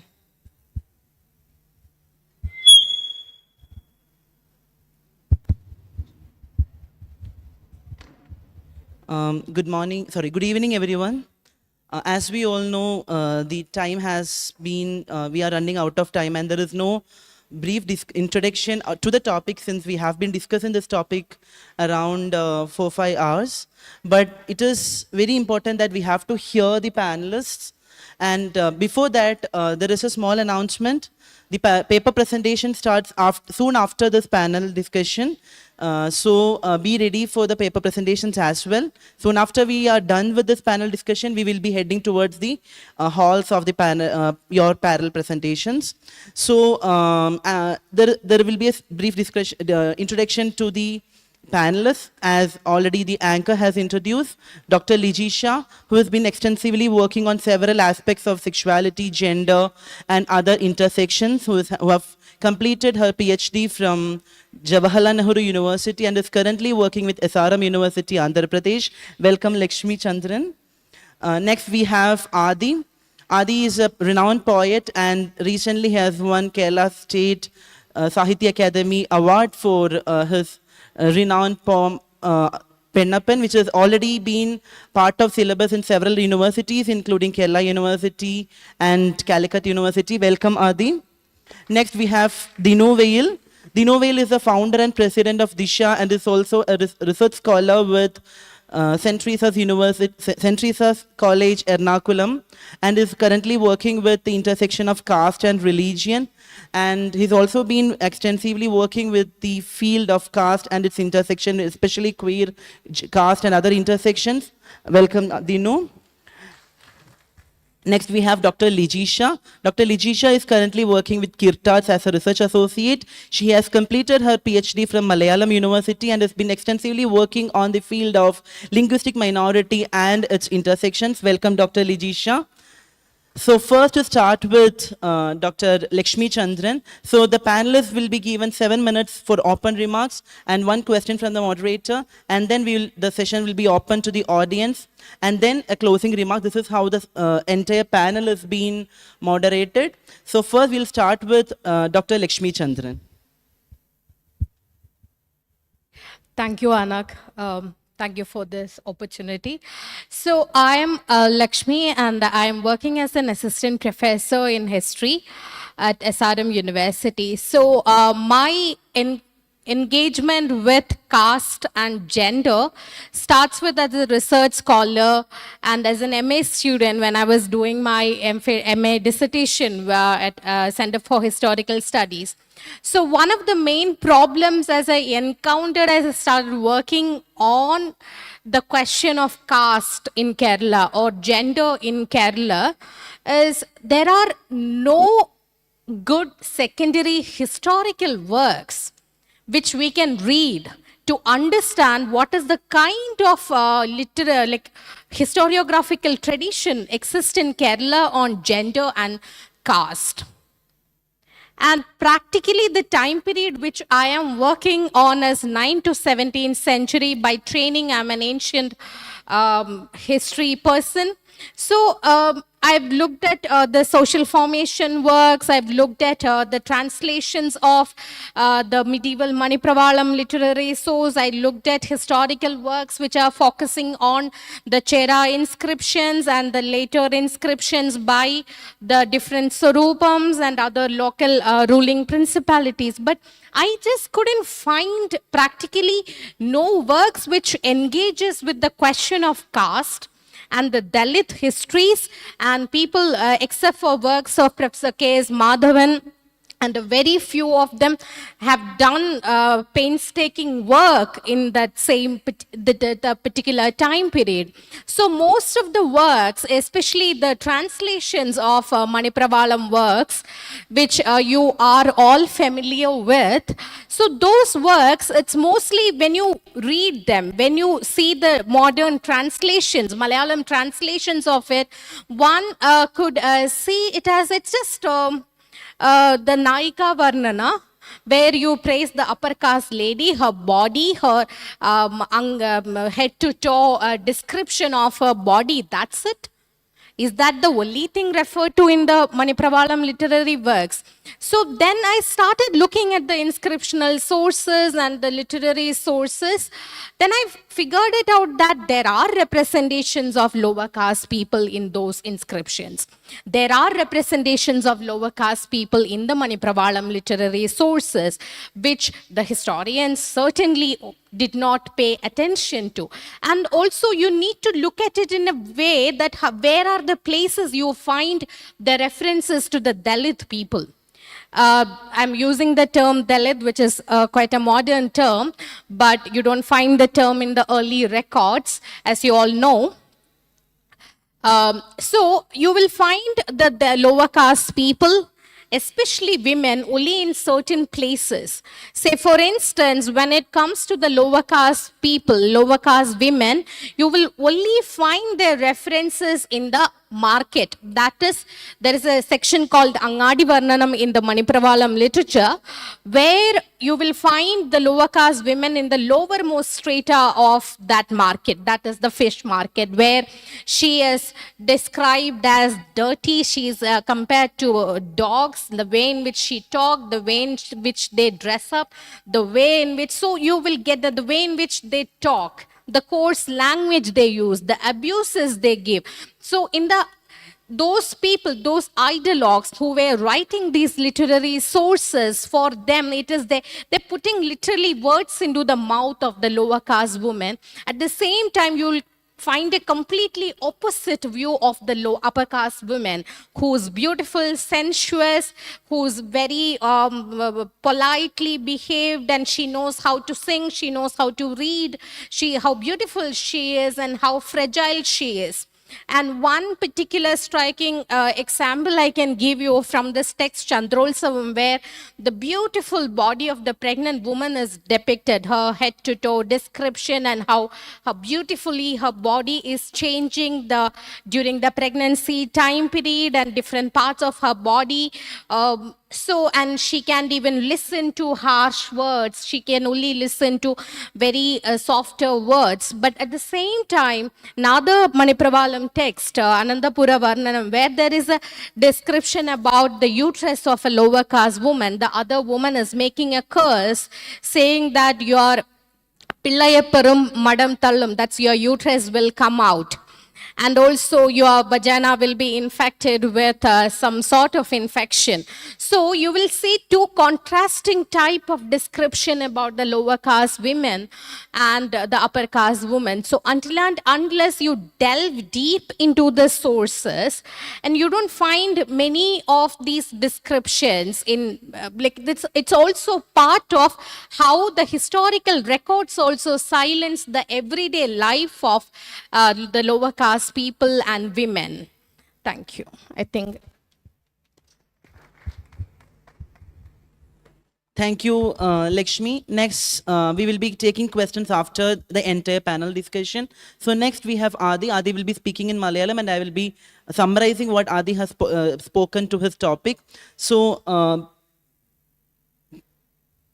okay. So Adi will be speaking on how the historiography of queer community, or how the queer community in general, have been completely erased from the history making or the process of the history making, and have never been part of the earlier texts. We can't see any community of queer persons in any part of the text. So you'll be drawing attention to that. Over to you, Adi. Hello. ആദ്യമേ ചരിത്രമായിട്ട് എനിക്ക് വളരെ നേരിയ ബന്ധം പോലുമില്ല. ആ ഒരു പരിമിതി സ്വാഭാവികമായിട്ടും ഈ പറച്ചിലിനകത്തുണ്ടാവും. ഞാൻ മനസ്സിലാക്കുന്ന വളരെ ചെറിയ കാര്യങ്ങൾ എൻ്റെ ഗവേഷണത്തിൻ്റെ ഇടയിൽ എനിക്ക് ഉണ്ടായിട്ടുള്ള ചില തോന്നലുകളൊക്കെയാണ് പറയാൻ പ്രധാനമായിട്ടും ശ്രമിക്കുന്നത്. ഇപ്പം ഒരു ക്വയർ ഹിസ്റ്ററി അല്ലെങ്കിൽ ലൈംഗികതയുടെ ചരിത്രം, ജെൻഡറിൻ്റെ ഒരു ചരിത്രം എന്നൊക്കെ പറയുന്നത് ഹിസ്റ്ററി മേക്കിങ്ങിൽ പ്രധാനമായിട്ട് ഹിസ്റ്ററി റൈറ്റിങ്ങിൻ്റെ സമയത്ത് അല്ലെങ്കിൽ ചരിത്രരചനയുടെ പ്രധാനപ്പെട്ട ഒരു ഘടകം എന്ന് പറയുന്നത് നമുക്ക് വേണ്ട ഉപാദാനങ്ങൾ ഉണ്ടാവുക, ആർക്കൈവലായ തെളിവുകൾ ഉണ്ടാവുക, ഡോക്യുമെൻറ്റ്സ് ഉണ്ടാവുക, റെക്കോർഡ്സ് ഉണ്ടാവുക, അങ്ങനെയുള്ള കാര്യങ്ങളാണല്ലോ. ഇപ്പം പ്രൈമറി ആയിട്ട് നമുക്ക് സെക്ഷുവാലിറ്റിയുടെ ഒരു ചരിത്രം നോക്കാൻ വേണ്ടി നമ്മൾ എങ്ങോട്ടേക്കാണ് തിരിയേണ്ടത് എന്നുള്ളൊരു ചോദ്യമുണ്ട്. തെളിവുകളൊന്നും ഇല്ലാത്ത സമയത്ത്, ആർക്കൈവൽ ആയിട്ടുള്ള യാതൊന്നും ഇല്ലാത്ത സമയത്ത് നമ്മൾ സെക്ഷുവാലിറ്റിയുടെ ചരിത്രം എങ്ങനെ എഴുതും? ഇന്ത്യൻ കോണ്ടെക്സ്റ്റിൽ ക്വയർ സ്റ്റഡീസ് അല്ലെങ്കിൽ സെക്ഷുവാലിറ്റി സ്റ്റഡീസ് എന്നൊക്കെ പറയുന്ന ഒരു അന്വേഷണം നടക്കുന്നത് പ്രധാനമായിട്ടും 2000-കളോട് കൂടിയാണ്. അന്നത്തെ ഇടപെടലുകൾ പ്രധാനമായിട്ടും ഇപ്പം ഏറ്റവും പ്രധാനപ്പെട്ട സെമിനൽ ടെക്സ്റ്റ് എന്നുള്ള രീതിയിൽ മനസ്സിലാക്കുന്ന റൂത്ത് വനിതയും സെലിൻ കിദ്വായി എഡിറ്റ് ചെയ്ത same sex love in India എന്ന് പറയുന്ന പുസ്തകം, അതിനകത്തൊക്കെയുള്ളൊരു നോട്ടെന്ന് പറയുന്നത് ഈ ടെക്സ്റ്റുകൾ പരിശോധിക്കുന്ന സമയത്ത് ഇപ്പം അവസാനമായിട്ട് മാധവി മേനോൻ പോലെയുള്ള സ്കോളേഴ്സിലേക്ക് എത്തുന്ന സമയത്തും ഇവരെല്ലാവരും പാസ്റ്റിൽ ഭയങ്കര ഒബ്സസ്ഡ് ആയിട്ടുള്ള ആളുകളാണ്. ഇവരുടെ നോട്ടത്തിനകത്ത് അതിൻ്റേതായിട്ടുള്ള ഒരുപാട് പരിമിതികളും സ്വാഭാവികമായിട്ട് ഉണ്ടാവുന്നുണ്ട് നമുക്ക് മനസ്സിലാക്കാൻ പറ്റും. അതായത് വളരെ ഗ്ലോറിയസ് ആയിട്ടുള്ള സെക്ഷുവാലിറ്റീനെ സംബന്ധിച്ച്, ജെൻഡറിനെ കുറിച്ച് വളരെ ടോളറൻ്റ് ആയിട്ടുള്ള ഒരു പാസ്റ്റ് നമുക്ക് ഉണ്ടായിരുന്നു. അതിനുശേഷം ഒരു മധ്യകാലം, അധിനിവേശത്തിൻ്റെതായിട്ടുള്ള ഒരു മധ്യകാലം, അതിനുശേഷം മോഡേൺ ആയിട്ടുള്ള ഒരു ഘട്ടം അല്ലെങ്കിൽ കുറെ കൂടി വിമോചനാത്മകമായിട്ടുള്ള ഒരു ഫ്യൂച്ചറിനെ കുറിച്ചുള്ള ഒരു പ്രതീക്ഷ എന്നുള്ള രീതിയിൽ ഒരു ഒരു ഒരു ലീനിയർ ആയിട്ട് സഞ്ചരിക്കുന്ന ഒരു കാര്യമാണ് അവരുടെ രീതിശാസ്ത്രത്തിൽ പൊതുവേ നമുക്ക് കാണാൻ പറ്റുന്നത്. മാധവ മേനോൻ്റെ ഒക്കെ നോട്ടം കൃത്യമായിട്ട്, അല്ലെങ്കിൽ റൂത്ത് വനിതയുടെ നോട്ടത്തിലൊക്കെ അത് നമുക്ക് കൃത്യം കണ്ടെത്താൻ പറ്റും. ഗ്ലോറിയസ് ആയിട്ടുള്ള ഒരു ഹിന്ദു പാസ്റ്റിനെ ഇമാജിൻ ചെയ്തെടുക്കുക എന്ന് പറയുന്നത്. അപ്പം ഈ ഗ്ലോറിയസ് ആയിട്ടുള്ള പാസ്റ്റിനെ വീണ്ടെടുക്കുക, അല്ലെങ്കിൽ ഇതിനെ കുറിച്ചുള്ള നിരന്തരമായുള്ള ചർച്ചകൾ എന്നുള്ള രീതിയിലാണ് ഡിസ്കോഴ്സ് മുന്നോട്ട് വന്നത്. പൊതുവിൽ ഇപ്പം നമ്മൾ ക്യൂർ ആയിട്ടുള്ള ആളുകൾ ഇടപെടുന്ന സമയത്ത് നമ്മളോട് നിരന്തരം ചോദിക്കുന്ന ഒരു ചോദ്യം, നിങ്ങളൊക്കെ വെസ്റ്റേൺ ഇമ്പോർട്ടാണ്, പെട്ടെന്ന് ഉണ്ടായി വന്നൊരു പ്രതിഭാസമാണ്. അപ്പോൾ ഇതിനെ ചെറുക്കാൻ ഉള്ള ഒരു സ്ട്രാറ്റജി എന്നുള്ള രീതിയിലാണ് നമ്മൾ നിരന്തരം പാസ്റ്റിലുള്ള തെളിവുകൾ നോക്കാൻ വേണ്ടി പ്രധാനമായിട്ടും പോകുന്നത്. പാസ്റ്റിൽ നമ്മൾ ഉണ്ടായിരുന്നു, മനുഷ്യനുണ്ടായ കാലം മുതലേ നമ്മൾ ഉണ്ടായിരുന്നു എന്നുള്ള രീതിയിലേക്ക് നമ്മൾ ക്ലെയിം ചെയ്യാൻ വേണ്ടി ശ്രമിക്കുന്നു. പക്ഷേ അതിനകത്തുള്ളൊരു അപകടം എന്ന് പറയുന്നത് നമ്മൾ എവിടേക്കാണ് എത്തിപ്പെടുന്നത് എന്നുള്ളതാണ്. നമ്മൾ മനുഷ്യനുണ്ടായ കാലം മുതൽ ഇങ്ങനത്തെ ശരീരങ്ങൾ ഇവിടെ നിലനിന്നിരുന്നു എന്നതിൻ്റെ തെളിവുകളായിട്ട് നമ്മൾ എങ്ങോട്ടേക്കാണ് പോകുന്നത്? ഖജുരാഹോ ക്ഷേത്ര ശില്പങ്ങളിൽ ഇതിൻ്റെ തെളിവുകൾ നിങ്ങൾക്ക് കാണാം, അല്ലെങ്കിൽ രാമായണത്തിൽ, മഹാഭാരതത്തിൽ, പുരാണാസിൽ ഇതുണ്ട് എന്ന് പറയുന്ന സമയത്ത് ആരാണ് അവിടെ വിസിബിൾ ആവുന്നത്? ഏത് ശരീരങ്ങളാണ് നിങ്ങൾക്ക് കാണാൻ പറ്റുന്നത്? സെക്ഷുവാലിറ്റിയുടെ ഒരു സബ്ജക്റ്റ് പൊസിഷനിൽ നിൽക്കുന്നത് ഏത് ശരീരങ്ങളാണ് എന്നുള്ള ഒരു പ്രധാനപ്പെട്ട ചോദ്യം. രണ്ടാമത്തെ ചോദ്യം എന്ന് പറയുന്നത്, നമ്മൾ ഈ മനസ്സിലാക്കുന്ന ജെൻഡറിനെ കുറിച്ചുള്ള, സെക്ഷുവാലിറ്റിനെ കുറിച്ചുള്ള ഗേ പോലെയുള്ള, ലെസ്ബിയൻ പോലെയുള്ള, ട്രാൻസ്ജെൻഡർ പോലെയുള്ള കാറ്റഗറീസ് അല്ലെങ്കിൽ ലേബലുകളൊക്കെയും തികച്ചും മോഡേൺ ആയിട്ടുള്ള, യൂറോസെൻട്രിക് ആയിട്ടുള്ള ഒരു ലോകബോധം, അവിടുത്തെ മെഡിക്കൽ ഇൻഡസ്ട്രിയൽ എസ്റ്റാബ്ലിഷ്മെൻറ്റ്, അതൊക്കെ ചേർന്ന് അസോസിയേറ്റ് ചെയ്ത് ഉണ്ടാവുന്ന കൺസെപ്റ്റുകളാണ്. ഇതിനകത്ത് കൃത്യമായിട്ടും വയലൻസിൻ്റെ വലിയ ചരിത്രമുണ്ട്. ഇൻ്റർസെക്സ് ആയിട്ടുള്ള ശരീരങ്ങൾക്ക് മേലെ നടത്തിയിട്ടുള്ള വയലൻ്റ് ആയിട്ടുള്ള പരീക്ഷണങ്ങളുടെ ചരിത്രമുണ്ട്. റേഷ്യൽ ആയിട്ടുള്ള വലിയ വയലൻസിൻ്റെ ചരിത്രമുണ്ട്. അപ്പോൾ ഇതിനെയൊക്കെ അപ്പാടെ ഇൻവിസിബിലൈസ് ചെയ്തുകൊണ്ടാണ് നമ്മൾ ഈ കാറ്റഗറീസിനെ പാസ്റ്റിൽ പരതാൻ വേണ്ടി ശ്രമിക്കുന്നത്. ഈ മോഡേൺ ആയിട്ടുള്ള കാറ്റഗറീസ് വെച്ചുകൊണ്ട് ഗേ ആയിട്ടുള്ള ശരീരം പാസ്റ്റിലുണ്ടോ, ലെസ്ബിയൻ ആയിട്ടുള്ള ശരീരം പാസ്റ്റിലുണ്ടോ, അല്ലെങ്കിൽ ഒരേ രണ്ട് പുരുഷ ശരീരങ്ങൾ ഒരേ ശവകുടീരത്തിൽ അടക്കുന്ന സമയത്ത് അവരുടെ സെക്ഷുവാലിറ്റി എന്താണെന്നുള്ള ആലോചന, അതിനകത്തുള്ള അപകടം ഇതാണ്. നമ്മുടെ മോഡേൺ ആയിട്ട് നമുക്ക് നിലവിൽ ലഭ്യമായിട്ടുള്ള ഈ ലേബലുകൾ ഉപയോഗിച്ചുകൊണ്ട്, ഈ കാറ്റഗറീസ് ഉപയോഗിച്ചുകൊണ്ട് പാസ്റ്റിനെ നോക്കുക എന്ന് പറയുന്നത് ചരിത്രരഹിതമായിട്ടുള്ള ഒരു സമീപനമാണ് എന്നുള്ളതാണ് രണ്ടാമത്തെ പ്രശ്നം. അപ്പം പാസ്റ്റിലേക്ക് നോക്കുന്ന സമയത്ത് എനിക്ക് പലപ്പോഴും ആർക്കൈവൽ റിസർച്ചിനോട് ഭയങ്കരമായിട്ട് ഇടയേണ്ടതുണ്ട് എന്ന് എനിക്ക് തോന്നിയിട്ടുണ്ട്. കാരണം ആർക്കൈവ്സിനെ നമ്മൾ എങ്ങനെയാണ് പരിശോധിക്കുന്നത്, അല്ലെങ്കിൽ ഇപ്പോൾ കൊളോണിയൽ ആർക്കൈവ്സ്, പ്രധാനമായിട്ടും ഇന്ത്യൻ സാഹചര്യത്തിൽ കൊളോണിയൽസിൻ്റെ വലിയൊരു ചരിത്രമുണ്ടല്ലോ. അപ്പം നമുക്ക് കിട്ടുന്ന തെളിവുകൾ, ഇപ്പം ആ രീതിയിൽ ഒരുപാട് അക്കാദമിക് ആയിട്ടുള്ള വർക്ക് ഉണ്ടായിട്ടുണ്ട്. ഇപ്പം ജസീക്ക ഹിഞ്ചിയുടെ വർക്കൊക്കെ ഉണ്ട്, ഹിജ്റ പാനിക്കിനെ കുറിച്ച്. കൊളോണിയൽ പീരീഡിൻ്റെ സമയത്ത് ഹിജ്റ അവർക്ക് ഭയങ്കര, കൊളോണിയലിസ്റ്റുകളെ സംബന്ധിച്ചിടത്തോളം ഭയങ്കര ഒരു ഒബ്സഷൻ ഉണ്ടായിരുന്ന ഒരു ഫിഗറായിരുന്നു ഹിജ്റ എന്ന് പറയുന്നത്. അപ്പോൾ ഹിജ്റ ശരീരങ്ങളെ മുൻനിർത്തി ഒരുപാട് നിയമങ്ങൾ ഉണ്ടാക്കുന്നുണ്ട്. ക്രിമിനൽ ട്രൈബ്സ് ആക്ട് പോലെയുള്ള IPC 377 പോലെയുള്ള കാര്യങ്ങളൊക്കെ ഉണ്ടാകുന്നുണ്ട്. അപ്പം ഈ തെളിവുകളാണ് നമ്മൾ എടുക്കുന്നത്. നമ്മുടെ ചരിത്രം എഴുതാൻ വേണ്ടിയിട്ട് കൊളോണിയൽ ആർക്കൈവ്സിനൊക്കെ നോക്കുന്ന സമയത്ത്, കൊളോണിയൽ ഡോക്യുമെന്റ്സ് നമ്മൾ നോക്കുന്ന സമയത്ത് എന്തുകൊണ്ടാണ് ഈ ആർക്കൈവ്സ് ഉണ്ടാവുന്നത്? ഈ ആർക്കൈവൽ പ്രൊഡക്ഷൻ്റെ പിന്നിൽ വയലൻസിൻ്റെ ചരിത്രമുണ്ട്, സർവൈലൻസിൻ്റെ ചരിത്രമുണ്ട്. ഈ ചരിത്രത്തിനെ ഒഴിവാക്കിക്കൊണ്ട് നമുക്ക് ഈ ആർക്കൈവ്സിനെ മുൻനിർത്തി ഒരു ചരിത്രം ഉണ്ടാക്കാൻ പറ്റുമോ എന്നുള്ളത് ഒരുപാട് ഒരു അടുത്തൊരു കൺസേൺ ആയിട്ട് മുന്നിൽ നിൽക്കുന്നുണ്ട്. അപ്പം ഇങ്ങനെ ഒരുപാട് കോംപ്ലിക്കേഷൻസ് നിൽക്കുന്നുണ്ട്. അപ്പം നമ്മൾ എവിടേക്ക് തിരിയുന്നുള്ളൊരു ചോദ്യമുണ്ട്. എനിക്ക് എപ്പോഴും തോന്നിയിട്ടുള്ളത് കുറേ കൂടി ഈ കാറ്റഗറീസ് ഇല്ലാത്ത സമയത്ത്, അല്ലെങ്കിൽ എവിഡൻസുകളൊന്നും ഇല്ലാത്ത സമയത്ത് ചരിത്രത്തിനെ നമ്മൾ എങ്ങനെയാണ് ഭാവന ചെയ്യാം എന്നുള്ളൊരു ചോദ്യമുണ്ട്. ഇപ്പം പൊതുവെ ചരിത്രത്തിനെ കുറിച്ചുള്ള നിലവിലുള്ള നമ്മുടെ ഒരു ധാരണ, അത് ഒരു കൺസ്ട്രക്റ്റാണ്, നമ്മൾ കൺസ്ട്രക്ട് ചെയ്തെടുക്കുന്ന ഒരു കാര്യമാണ്, ഒരു ഡിസ്കോഴ്സാണ്. നമ്മുടെ നോട്ടപ്പാടിനനുസരിച്ച്, നോട്ടം മാറുന്നതിനനുസരിച്ച്, നോക്കുന്ന ആൾ മാറുന്നതിനനുസരിച്ച്, എവിടെ നിന്നാണ് നോക്കുന്നത് ആ സ്ഥാനം മാറുന്നതിനനുസരിച്ച്, നമ്മൾ എന്ത് തരം സാമഗ്രികൾ, ടൂൾസ് ഉപയോഗിച്ചാണ് നോക്കുന്നത് എന്നതിനനുസരിച്ചൊക്കെ ഈ നമ്മൾ ഉണ്ടാക്കുന്ന ചരിത്രവും മാറിക്കൊണ്ടേയിരിക്കും. അപ്പോൾ നമുക്ക് ലഭ്യമായിരിക്കുന്നത് ബ്രാഹ്മണിക്കായിട്ടുള്ള ഈ ഡോക്യുമെൻറ്റുകളെ, അല്ല സവർണ ആയിട്ടുള്ള ഡോക്യുമെൻറ്റുകളെ മുൻനിർത്തിയാണോ നമ്മളൊരു സെക്ഷുവാലിറ്റീൻ്റെ ചരിത്രം എഴുതേണ്ടത്, ജെൻഡറിൻ്റെ ഒരു ചരിത്രം എഴുതേണ്ടതെന്നുള്ള ഒരു മേജർ കൺസേൺ ഉണ്ട്. രണ്ടാമത്തെ കൺസേൺ എന്ന് പറഞ്ഞാൽ വയലൻ്റ് ആയിട്ടുള്ള, കൊളോണിയൽ ആയിട്ടുള്ള ആർക്കൈവുകളെ മുൻനിർത്തിയാണോ നമ്മൾ നമ്മുടെ സെക്ഷുവാലിറ്റിയുടെ ചരിത്രം ഇമാജിൻ ചെയ്തെടുക്കേണ്ടത് എന്നുള്ളൊരു കൺസേൺ ഉണ്ട്. ഇതിനെ രണ്ടിനെയും നമ്മൾ നേരിടാൻ ശ്രമിക്കേണ്ടത്. അപ്പോൾ ഇതിനെ കൗണ്ടറായിട്ട് നമുക്ക് എങ്ങനെ ചരിത്രം എഴുതും, അല്ലെങ്കിൽ ഏത് തരത്തിലാണ് നമ്മുടെ ചരിത്രത്തിനെ നമുക്ക് ഇമാജിൻ ചെയ്യാൻ പറ്റുക എന്നുള്ള ഒരു കൺസേൺ നമ്മൾ ഉന്നയിക്കേണ്ടതുണ്ട്. നിലവിൽ ഉണ്ടായിട്ടുള്ള ഈ ഹിസ്റ്ററി അല്ലെങ്കിൽ ചരിത്ര രചനേനെ അപ്പാടി ഇത്തരത്തിലുള്ള അക്കാദമിക് ആയ ഇൻ്റർവെൻഷനൊക്കെ റദ്ദ് ചെയ്യണം, ക്യാൻസൽ ചെയ്യണം എന്നുള്ളതല്ല എൻ്റെ ഒപ്പീനിയൻ. മറിച്ച് അതിനെ വളരെ ക്രിട്ടിക്കലായിട്ട് നോക്കേണ്ടതുണ്ട്. ആർക്കാണ് പാസ്റ്റ് ഭയങ്കര നൊസ്റ്റാൾജിക് നൊസ്റ്റാൾജിക്കായിട്ട് മാറുന്നത്. ഭൂതകാലം, ഒരു സുവർണ ഹിന്ദു ഭൂതകാലം ഉണ്ടായിരുന്നു, ലൈംഗികതയെ കുറിച്ച് വളരെ ഉദാരമായിട്ടുള്ള മനോഭാവം ഉണ്ടായിരുന്ന എന്നുള്ള ആ തരത്തിലുള്ള ഒരു സ്കോളർഷിപ്പ് ആർക്കാണ്, ആരുടെ പാസ്റ്റിനെ കുറിച്ചാണ് സംസാരിക്കുന്നത് എന്നുള്ളതാണ് നമ്മൾ ചോദിച്ചുകൊണ്ടിരിക്കുന്ന ചോദ്യം. അപ്പം ഈ ചരിത്രരചനയുടെ പതിവുകളെ, അതിൻ്റെ സവർണ ഗെയ്സുകളെ നമ്മൾ നിരന്തരം ചോദ്യം ചെയ്തുകൊണ്ടിരിക്കേണ്ടതുണ്ട്. അപ്പം നമുക്ക് ക്യൂർ ഹിസ്റ്റോറിയോഗ്രഫി ഉണ്ട് നിലവിൽ. നമുക്ക് ഹിസ്റ്ററി റൈറ്റിങ്ങിൻ്റെ പാരമ്പര്യത്തിൽ, ഇന്ത്യൻ സാഹചര്യത്തിൽ ആ തരത്തിലൊരു ഹിസ്റ്റോറിയോഗ്രഫിയുടേതായിട്ടുള്ള വർക്കുകൾ നമുക്ക് ചൂണ്ടിക്കാണിക്കാനുണ്ട്. പക്ഷെ അതൊക്കെയും സവർണയാണ് എന്ന് പറയേണ്ടതുണ്ട്. അപ്പോൾ കുറെ കൂടി ദളിതായിട്ടുള്ള, ബഹുജനായിട്ടുള്ള ശരീരങ്ങൾക്ക് അതിനകത്ത് റിലേറ്റ് ചെയ്യാൻ വേണ്ടി ഒന്നുമില്ല. അപ്പം നമ്മുടെ സെക്ഷ്വാലിറ്റിയുടെ ചരിത്രം, ജെൻഡറിൻ്റെ ചരിത്രം എന്നൊക്കെ പറഞ്ഞാൽ കാസ്റ്റുമായിട്ട് കൂടി ചേർന്ന് നിൽക്കുന്ന ഒരു ചരിത്രമാണ്. അപ്പം ആ കാസ്റ്റിനെ ഒരു സെൻട്രൽ ടോപ്പിക്കായിട്ട്, അല്ലെങ്കിൽ ഒരു പ്രധാനപ്പെട്ട ഒരു കാറ്റഗറി ആയിട്ട് വെച്ചുകൊണ്ട് മാത്രമേ നമുക്ക് നമ്മുടെ സെക്ഷ്വാലിറ്റീൻ്റെ ചരിത്രമാണെങ്കിലും ജെൻഡറിൻ്റെ ചരിത്രമാണെങ്കിലും പോലും എഴുതാൻ സാധിക്കൂ എന്നുള്ളതാണ് ആമുഖമായിട്ട് പറയാനുള്ളത്. നന്ദി. Thank you, Adi. So I will try to translate the entire thing that he has spoken. I might miss something. I'm sorry if I miss something. So initially itself, he told that he is not from a background of history, or his discipline is not history. So he might be having his own limitation in tracing back to the history of queerness. And he told that we have, especially in academia, we have only the things that has been related to people who have written, like Ruth Vanidas, the famous book called Same Sex Love, or Madhavi Menon's book.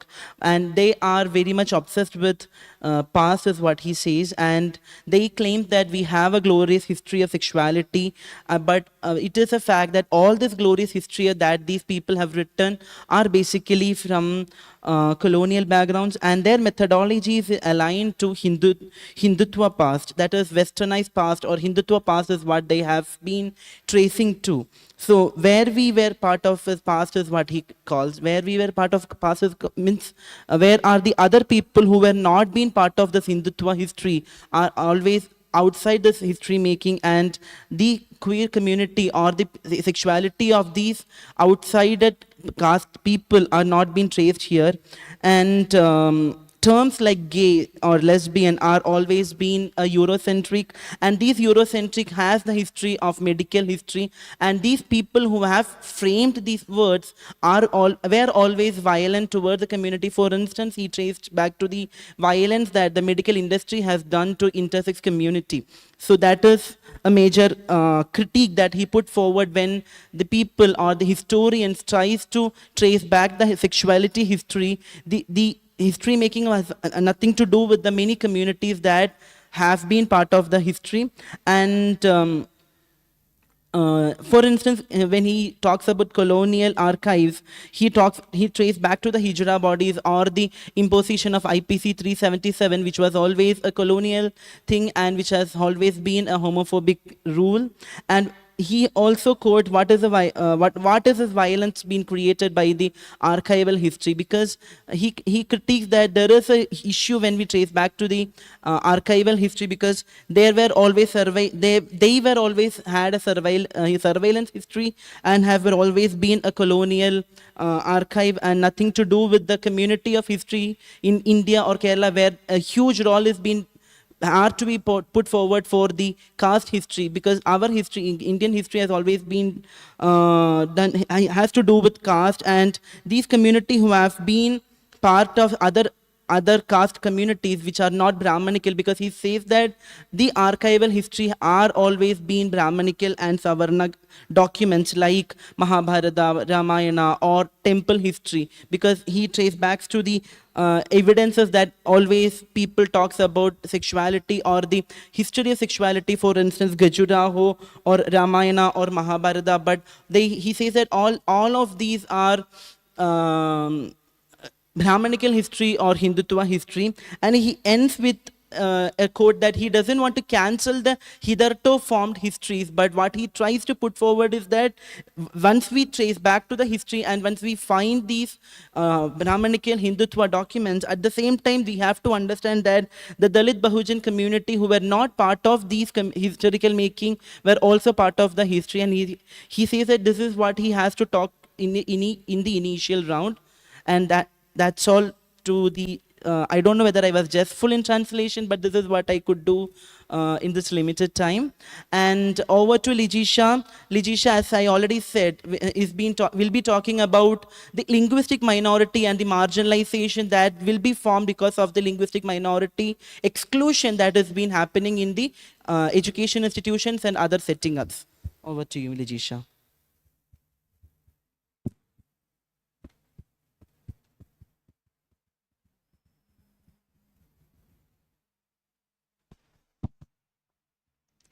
Good evening.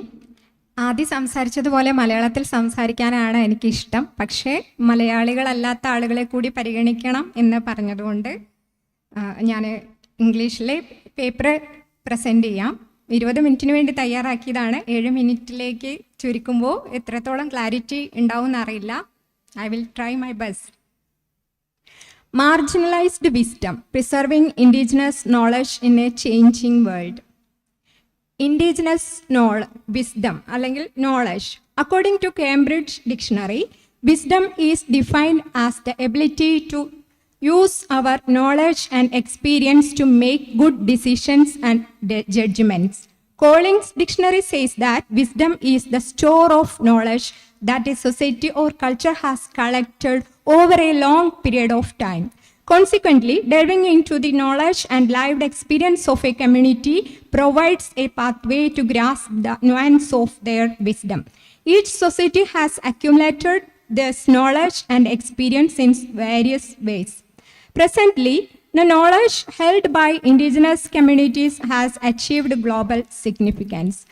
UNESCO says that indigenous knowledge or indigenous wisdom is the understanding, skills, and philosophies acquired by a society through long-term interactions with the natural environment. For examples, the Mixtec of Mexico have long known how to predict changes in the weather from the behavior of birds and plants. When they hear the first grave and sad notes of the chichuchu bird, for example, they know that it heralds the end of the rainy season. As long as the chichuchu sings, farmers know that the dry season will be prolonged and that the time has not yet come to plant their beans and pumpkins. To determine the right time to plant maize, the farmers rely on the juniper tree. If they see that the leaves are beginning to turn to dust, it means that the rainy season will be late and that, if necessary, they should delay planting until mid-June or even later. Documented knowledge of birds by different ethnic groups in Africa indicates that most of the knowledge is observational and relates to avian ecology and behavior. For instance, the community members of the Kalenjin, Kikuyu, Masai, Luo, and Oromo ethnic groups in Kenya recognize birds from different feather types, color of plumage, body shape, song, and behavior in flight. Ironically, these are the same avian characteristics that modern ornithologists use to distinguish one species of bird from another.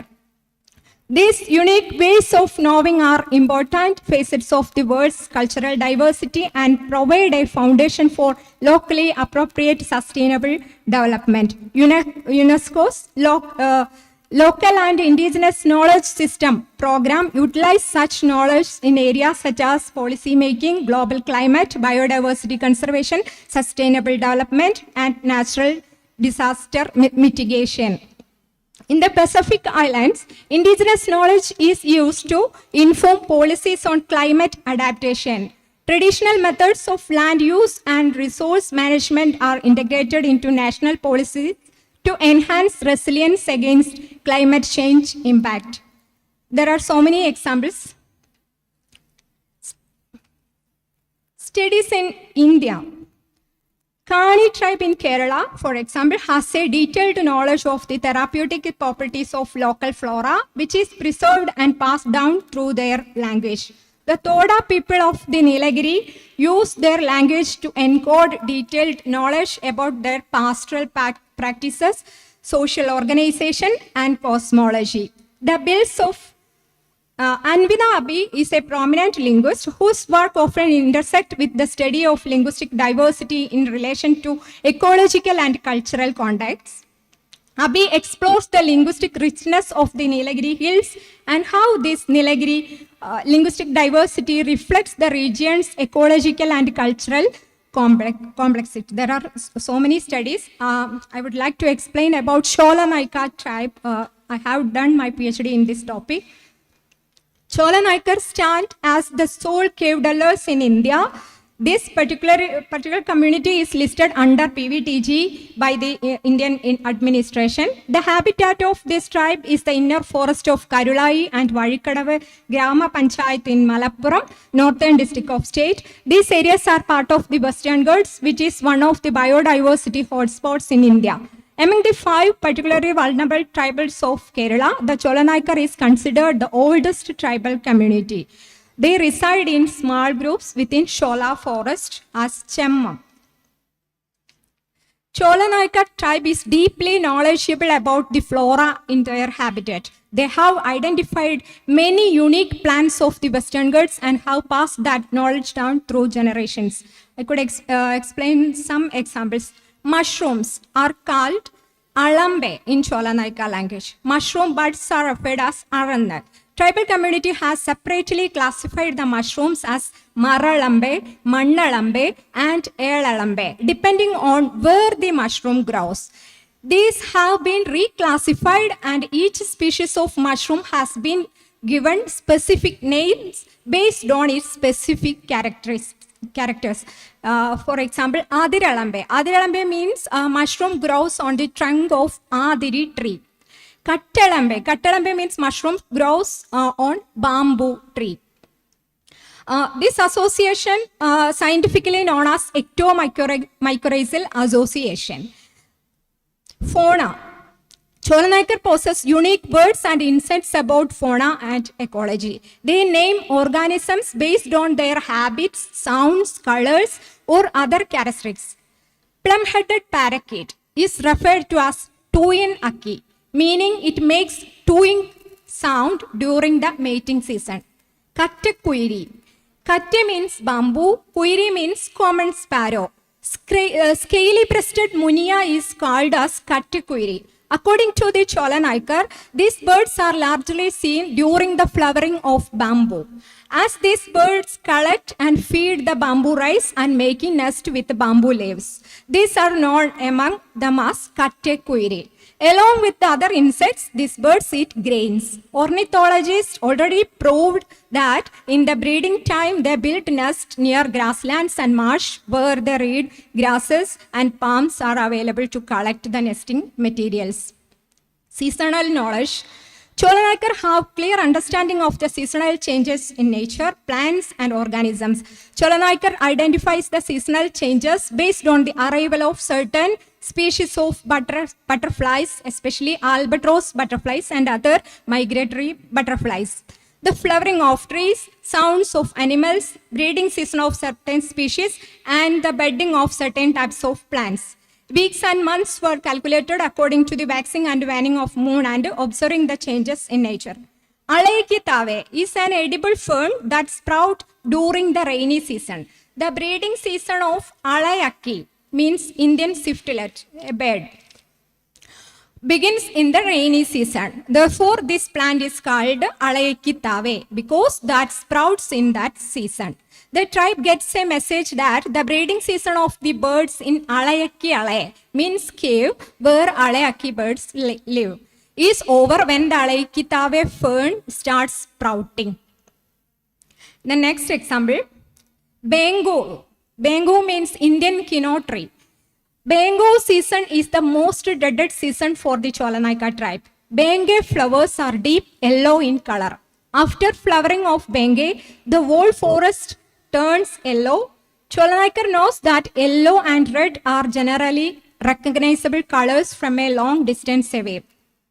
Therefore, in other seasons, the tribal community is able to identify the tiger and the leopard from a distance from the greenery of the forest. But it's not so easy during the Bangu season. The danger is that tigers and leopard can often be seen only from close quarters as the forest is colored yellow by the Bangu flowers. The tribal community gives instructions to small children to more cautious about tigers and leopard during Bangu season. There are so many examples, but what happened in India? John Bellamy Foster, a prominent Marxist theorist, suggests that colonization and imperialism plundered the ecologies and indigenous people of the colonized countries. He points out the destruction of biodiversity in colonial countries to create raw materials for the production and marketing process of Western powers, and the creation of monoculture plantations of commercial crops around the world lead to biodiversity loss and cultural destruction of indigenous peoples. India is a good example of this. Even after independence, the problems of life of the tribal community in India not only remained unsolved, but also remained more acute than during the colonial period. Chronic indebtedness cases alienation of tribal communities from their entitlements, land, forest, minerals, water, and pushes them further into debt, bondage, or distress migration.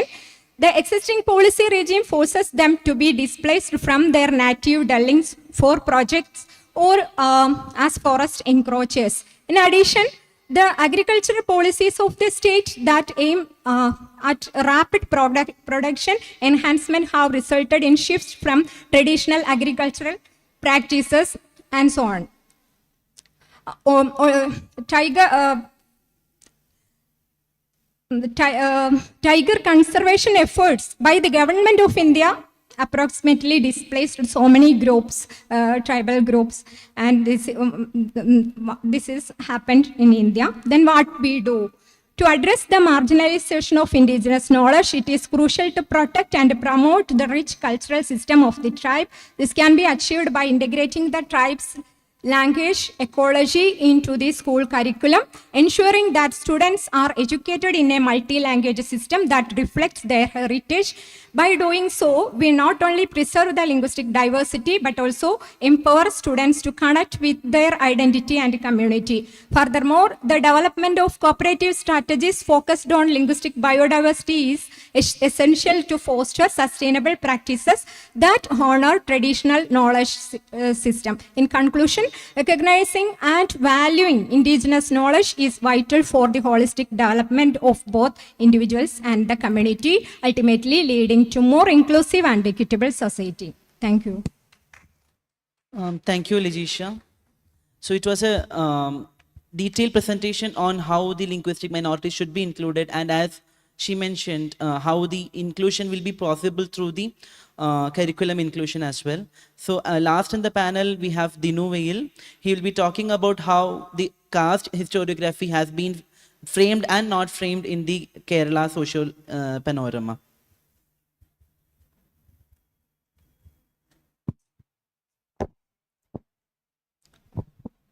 Dear co-panelists and dear friends. So I would like to start by having a small test, and this is a test of your merit. So I will be telling a particular word, and if you're familiar to that word, please clap your hands, that's it. Okay, can we start? Okay. Jhansi Rani, Uda Devi, Jallianwala Bagh, Mangar Massacre. Brahma is the god of, if you know the answer, please clap. Just clap your hands if you know that. Kotrave is the god of. Anand Ambani, Darshan Solanki, mother, if you know the meaning of mother. If you know what is Andon. Okay. So this is what Dalit historiography is all about. So you are having a criminal silence about the Dalit and Adivasi people in the history, and that's what evident here also. So the voices which are overheard, the voices which are hyper visibilized is always the Brahmanical historiography with us. So to start with, I have told the name of Uda Devi. You know that Jhansi Rani was having all those soldiers to protect her. But Uda Devi was a person from the Parsi community who was using the sharp gun to shoot the Britishers from the Pipal tree. So she was not carrying bows and arrows as depicted in the historiography. She was carrying these arms and weapons, and she was killing the Britishers by traveling through the Pipal Tree. So while Jhansi Rani, who was supported and protected with all the soldiers are seen in the history, the story of Uda Devi is unseen from the Indian historiography. And when you come to Jallianwala Bagh, you are not familiar with Mangar massacre, which happened 7 years before the Jallianwala Bagh. So in 1913, these tribal community over the hills of Mangar in Rajasthan were murdered. Over 1,500 people belonging to Bangra and Bil tribal community was massacred in Mangar in Rajasthan in the hilly area. So we are familiar with the blood drops shed in Jallianwala Bagh. We are familiar with the kind of martyrhood of those people at the Jallianwala Bagh. But how does the history pay its respect to those people who have been murdered in Mangar is a question to be asked. Coming to Brahma, you know that he is a goddess and who created all those four castes and outcastes. And as Tandai Periyar always says that from where does other people who doesn't belong to these four castes came, and he tells that they were born to their own fathers and mothers, he tells Tandai Periyar. So similarly, we know what does Brahma represent. But Kotravi being a goddess of war during the Sangam period, especially a goddess whom the Chera and Pandyas have been religiously worshipping.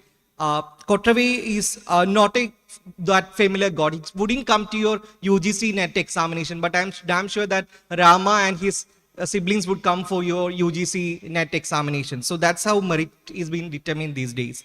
So coming to Anand Ambani, you know, but you do not know about Darshan Solanki, who was an 18-year-old chemical engineering student who committed suicide in IIT Bombay due to the caste-based atrocities. And you are familiar with mother, but you are not familiar with Inji, which in my traditional language is a term for mother, or Andon, which in my traditional community language is a reference to father.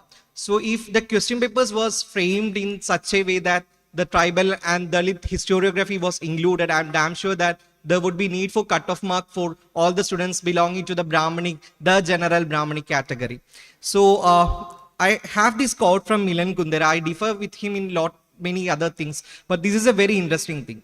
I think that Dalits and Adivasis were the first victims of the historical oppression, or the historiographical oppression, I would quote. So this historiographical oppression, or the fascism through cultural Hindutva, the first victim and first people to fought against this kind of oppression was also the Dalits and Adivasis of this land. So Milan Kundera says that the first steps in liquidizing a people is to erase its memory, destroy its books, its culture, its history, then have somebody write new books, manufacture a new culture, invent a new history. And he says this is very important. The struggle of a man, or struggle of a human being against power, is a struggle of memory against forgetting, he says. So this is the actual struggle which the Dalit and Adivasi people have been doing. When we take an example of this struggle of memorizing against the erasure of history, you all are familiar with the Battle of Koregan, and the commemorating event continued till today. In 1st January 1818, how the Dalit people stood with the British army to defeat Bajirao II of the Maratha kingdom is familiar to all of us. But in 2017, when in 31st December, when against this kind of saffron Hindutva, when Dalit and Adivasi people were trying to commemorate the particular history, we could see saffron people attacking them using swords and metal rods. So when Dalit people tried to build up the statues of Ambedkar as a part of rebuilding the narrative history, we could see this is the only statue which has been destroyed as much. None would be having the boldness to destroy a statue of Gandhiji or destroy a statue of Bhagat Singh. But the statue of Ambedkar, which is a kind of counter narrative, is being destroyed all over. And when we look at the Indian historiography, a major thing, even for G.S. Gure or Lala Lajpat Rai, is that they have been always propagating that untouchability is not worse than slavery. This kind of narrative can be seen in the Indian historiography. Lala Lajpat Rai in his book Unhappy India also says that untouchability is not worse than slavery. But when we look at the archives, we could see, especially from the Kerala context, we could see, especially from Thrissur, a pregnant woman who was plowed along with oaks, and she died in the particular farmland. So how does you can compare these kind of atrocities with that kind of atrocities happen in particular with the history of racism is a question. And you could also see texts like Panchajanyam, which is a journal of RSS, being portraying caste as a unification force in the Indian history. And mastery of our knowledge, especially because among the religious texts, gave the superiority in the matter of morality, sanctity, and purity to the Brahmin community. So while writing or rewriting historiography, I think that it's also important to look at how a question, just like Gayatri Spivak put forth, how does a subaltern speak? Can a subaltern speak is important, but I think more important is what does the Brahmin community speak in the history is more important. What does they spoke in the history is more important. So while studying about caste oppression, while studying about caste historiography, it's also important to have a discourse on how Brahminical patriarchy, Brahminical systems of oppression, oppressors have worked also. So to quote just two incidents, in the Cochin Legislative Assembly in 1929-37, there is a debate happening, and it's regarding an appointment of a Brahmin cook.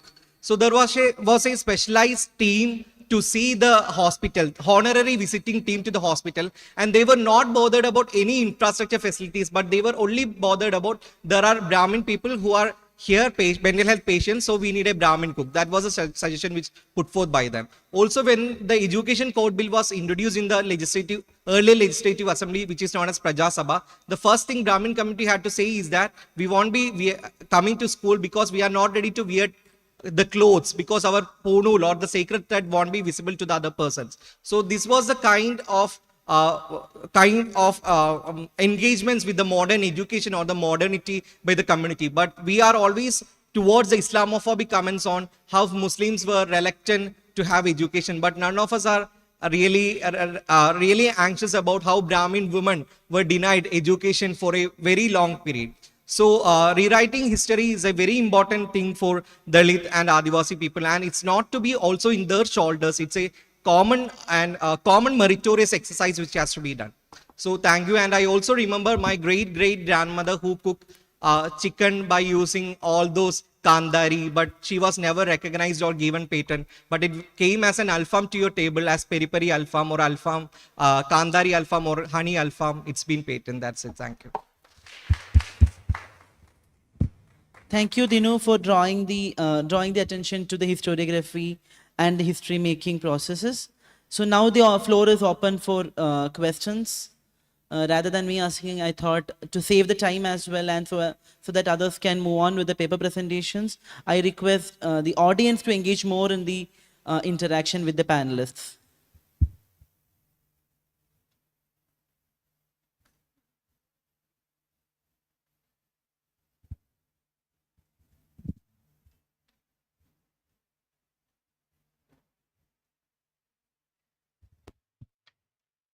ആദി പറഞ്ഞതിന് continuation ആയിട്ടൊരു കാര്യമാണ് ചോദിക്കാനുള്ളത്.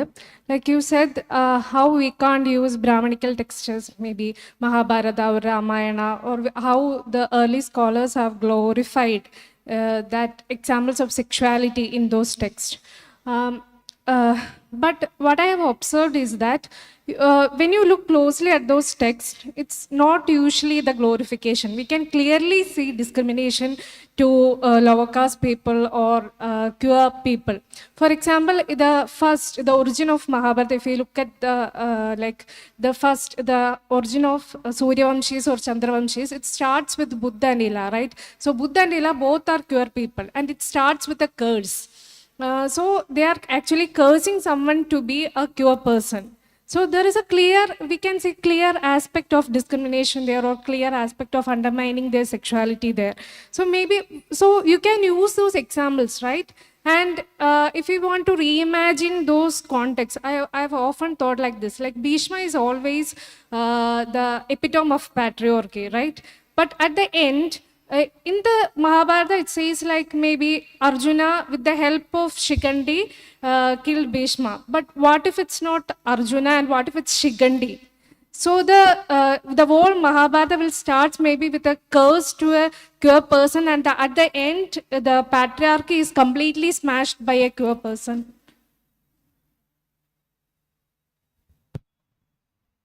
അല്ല, എനിക്ക് തോന്നുന്നില്ല നമ്മൾ ആ ടെക്സ്റ്റുകൾ കാലങ്ങളായിട്ട് ഈ നറേറ്റീവ്സിനെ അല്ലെങ്കിൽ ടെക്സ്റ്റുകളിലേക്ക് തന്നെ നമ്മൾ നോക്കിക്കൊണ്ടേയിരിക്കുന്നത്. അപ്പം ആ നോട്ടത്തിൽ കാണാതെ പോകുന്ന പലതും ഉണ്ട്. ഈ ടെക്സ്റ്റുകളെ മുന്നത്ത് ഇപ്പം റൂത്ത് വനിതയുടെ ടെക്സ്റ്റ് ആണെങ്കിലും ദേവദത്ത് പട്നായിക്കിൻ്റെ ടെക്സ്റ്റ് ആണെങ്കിലും അത് കഴിഞ്ഞ് വരുന്ന മാധവി മേനോൻ പോലെയുള്ള ആളുകളുടെ ടെക്സ്റ്റുകളാണെങ്കിലും എല്ലാം നോക്കുന്നത് ഈ ഒരേ ടെക്സ്റ്റുകളെ പല രീതിയിലും വായിക്കുന്നതാണ്. ഇപ്പം മാധവി മേനോനിലേക്ക് എത്തുമ്പോൾ അവർ അയ്യപ്പൻ വാവർ തമ്മിലുള്ള ബന്ധത്തിന് ആ മട്ടിലൊരു ക്വിയർ ലെൻസിൽ വായിക്കുന്നു. അപ്പം ഈ വായനകളൊക്കെ ക്യാൻസൽ ചെയ്ത് കളയണമെന്നൊന്നും എനിക്ക് അഭിപ്രായമില്ല. പക്ഷെ ആ വായനകളിൽ വിട്ടു പോകുന്നതുണ്ട്. അത് എനിക്കൊരിക്കലും എൻ്റെ സെക്ഷ്വാലിറ്റിനെ റിലേറ്റ് ചെയ്യാൻ പറ്റുന്ന ഒന്നായിട്ട് അത് മാറുന്നില്ല. അതാണ് അതിലൊരു പ്രശ്നം. ഈ റീഡിംഗ് ഒക്കെ നിലനിൽക്കുന്നതോ അല്ലെങ്കിൽ പല മട്ടിൽ നമുക്ക് ഈ ടെക്സ്റ്റുകളെ റീഡ് ചെയ്യാനും കൗണ്ടറായിട്ടൊരു പുതിയ ഡിസ്കോഴ്സിനെ ഉണ്ടാക്കിയെടുക്കാനൊക്കെ പറ്റിയേക്കാം.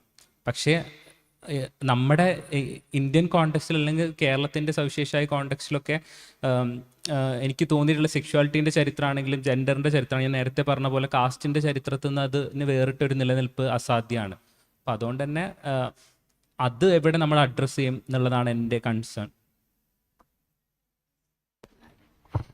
To a question, the thing is that when you look at the text like Mahabharata, it's a text, if you look at it, it's written in Sanskrit language and it's 400 BC to 400 C. It's a long period.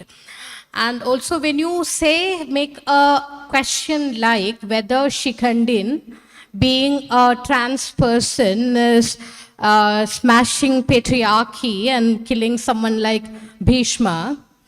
So you need to look at it a little bit more closer. You can look at J.V. Van Butenen's translations of Mahabharata. Please have a look at it, 7 volumes of the work. When you have a closer reading of it, you understand text like Mahabharata always reinstates the idea of patriarchy, even though the idea of Brahmanical patriarchy as we see right now, it's not fully formed at that context. This is a later Vedic text you are talking about. It's a warrior culture. It's talk about the warrior class. Masculinity is something which is like why Kunti is so powerful in that she's a woman. She's as disposable as any other woman, but she's little bit more powerful if you look at it, because she's a mother of 5 warrior children and 2 which she have taken from Madri. So it's a very complex scenario there. There is no, like, you just cannot look at it as if, Shikhandan is smashing. It is also why Bhishma don't take up the arms. Because Bhishma despises Shikhandin. He does not want to fight with someone like Shikhandin. It's so degrading for Bhishma. No, but patriarchy is not getting smashed. If you look at the end of the narrative, what does happens to its patrilineal, patriarchal family continues to exist. Why do you think all the 5 brothers are going to the, except for Dharmaraja, Yudhishthira, rest of them are going to hell? And Yudhishthira, why? Why? Because there is nobody to do the sapinta, to do the rituals, because but that's a bit of why do a male child is so important.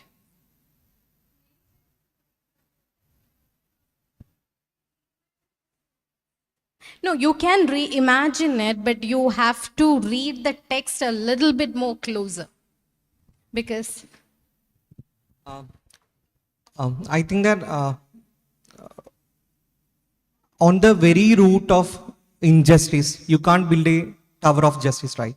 So similarly, I think that it's kind of cure reading of cyanide kind of stuff, I would rather say. So you are having something is very poisonous. You can say that when Rama and other people went for the Vanasrama Vyavastha, you can see trans persons were still there.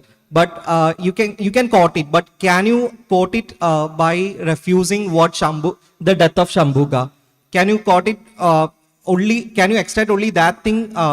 Leaving what Sita has been undergone. It's not possible. So anything which is rooted only on justice, fraternity and equality, those things, those texts or those works are primarily to be taken. That's why even Sunny M. Kappikadi says that we don't need the Rama which you are trying to revisit, or this is just like during the menstrual period you are having a separate house, right? So we can revisit as saying that this is for women, for having women have been given the freedom to take rest there. It's not actually that thing. We know the very root thing of it is patriarchy. So similarly, you cannot take away, basically if you look at hermeneutical approach also, you should look how the text as a whole, how does it reinstate and reinforce patriarchy, casteism, etc. That's what I also think.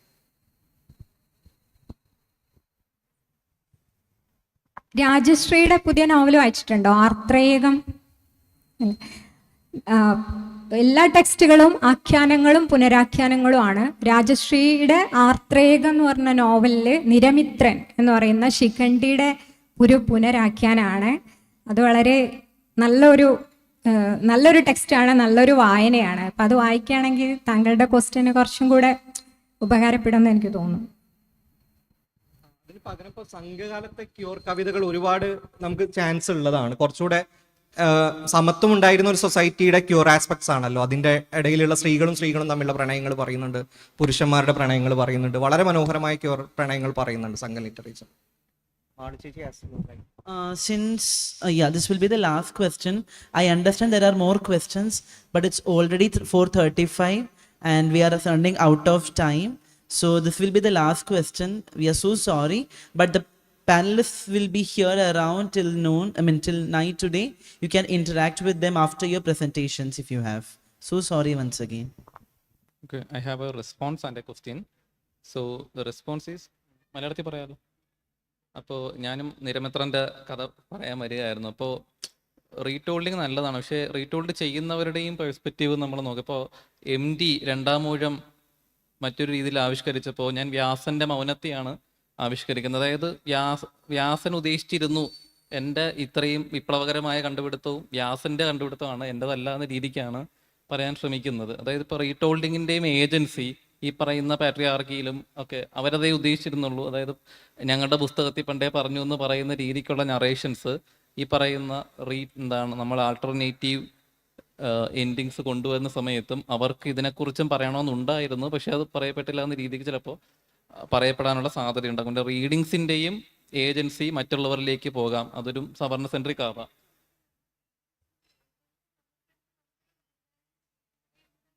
there is possibility. അതിൻ്റെ മറ്റൊരു possibility അതിൻ്റെ പ്രശ്നം കൂടിയാണ് പറഞ്ഞത്.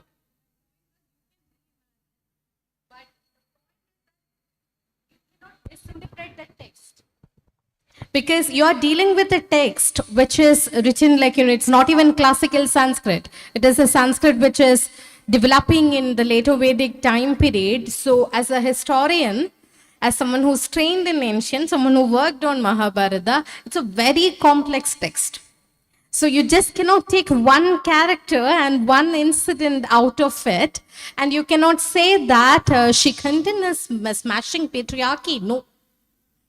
Because you need to read the text in its entirety, and you need to know, because it's a story with a lot of narratives and multiple narratives which is authored by multiple people. It is not attributed to Vyasa, but is it possible for a human to continue writing a text for 400 BC to 400 CE? And the language changes, the structure changes, and so you need to be extremely careful when you take out one particular incident from a gigantic text like that. And that's why we do follow rigorous methodology. How these characters are, they are Brahmanical indeed in nature, but how are they represented in what context? In what context the text is produced, that is more important. You can, if you may be good in Sanskrit, but that necessarily makes sense that you know the historical context, which context in which the text is produced. So thank you. Oh, I'm so sorry. Yeah. This will be you had a question. Okay. I had a question too. നമുക്കിപ്പോൾ archival ബുദ്ധിമുട്ട് lacking ഉണ്ട് എന്ന് പറയുന്നൊരു സാഹചര്യത്തിൽ ഈ scavenger മെത്തഡോളജിയിലൂടെ എങ്ങനെയാണ് നമുക്ക് cure history എടുക്കാൻ പറ്റുക ഒരു ആർക്കൈവൽ ലാക്ക് ഉള്ള സമയത്ത്? See, I'm not someone who's working on queer histories at all. I work on the histories of women, and I look at the question of caste. But if you're looking at the archives and something is missing, say for instance, the women who the women who work in the labor force, their data is hardly there in the archival material. So in a specific context, we also look at the silences. Why there is silence about the labor, women in the literature, women in the archival records. So that silence is maybe not accidental, those silence are deliberate. And when you go through the archival records, when you go through the epigraphical sources, those deliberate silencing part is sometimes very evident. For that, you also need to look at what kind of questions you are asking to the archival sources. Say, for instance, there is one inscription from Tiruvidampur, present-day Kanyakumari, where there is an inscription about the abolition of Pulappedi and Mannapedi. So that is one of the rarest inscriptions where there is a threat about the royal order is celebrated. Even recently Kerala Haumadi published an article about how progressive the Travancore state was. But if you read the inscription very carefully, the language used there, if any Pulayan or Mannan dare to practice Pulappedi and Mannapedi, every single womb, every single child, even in the womb, will be dig out and cut it out. The exact translation and plucking the fetus out and cut it. Vayattu pillaya tondi vettumara. That's the language of the progressive state of you need to look at the sources, inscriptions a little bit more carefully. The archives will certainly, they don't give any direct reference, especially comes to the queerness is certainly considered as a criminality. So you need to look at the criminal records. If you want to find out about the everyday life of the lower caste women and lower caste children and lower caste people, you go to the criminal records. That is where you will get the records. So you need to expand your search area. So with this, we are ending officially closing the panel discussion here, but you can interact with them. They will be free to talk to you as well. So you can, there are your volunteers who will be taking you to the panel discussion is closed. And now there are volunteers out there to take you to the halls. So kindly understand which theme you belong to, as already posted in the WhatsApp group. And you can move to the parallel halls where the parallel sessions will be starting in less than 5 minutes. So teachers will be there, and over to the anchors for any more announcement, if any. Thank you. And thank you for listening to the panel discussion and patiently waiting for the parallel presentation. Thank you once again. Thank you to our moderator and panelists for such a thought-provoking discussion on the critical theme of marginalization in history. Thank you so much. And tea has been arranged in front of the auditorium. Please have it. And we will begin the paper presentation promptly at 4:45 p.m. And there are 10 venues arranged for the presentations. And our volunteers will be available to guide you to your respective location. And an announcement. Please return to the auditorium after your presentation, as dinner will be served there at 7 p.m. Kindly have your tea that is arranged in front of the auditorium. Then we will begin the paper presentation. There are 10 venues arranged for the presentation. Our volunteers are in front of the auditorium to guide you to your respective location. And please return to the auditorium after your presentation, as dinner will be served there at 7 p.m. Thank you.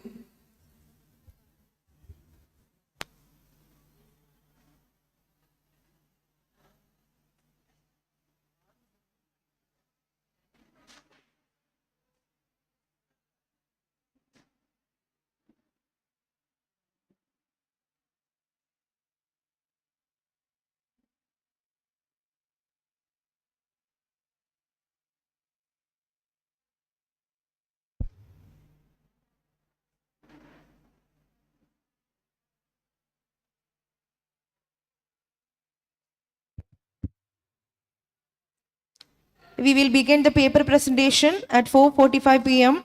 There are 10 venues arranged for this presentation. and our volunteers will be available to guide you to your respective locations. And we will begin tomorrow's sessions promptly at 9 a.m. Thank you and have a great evening.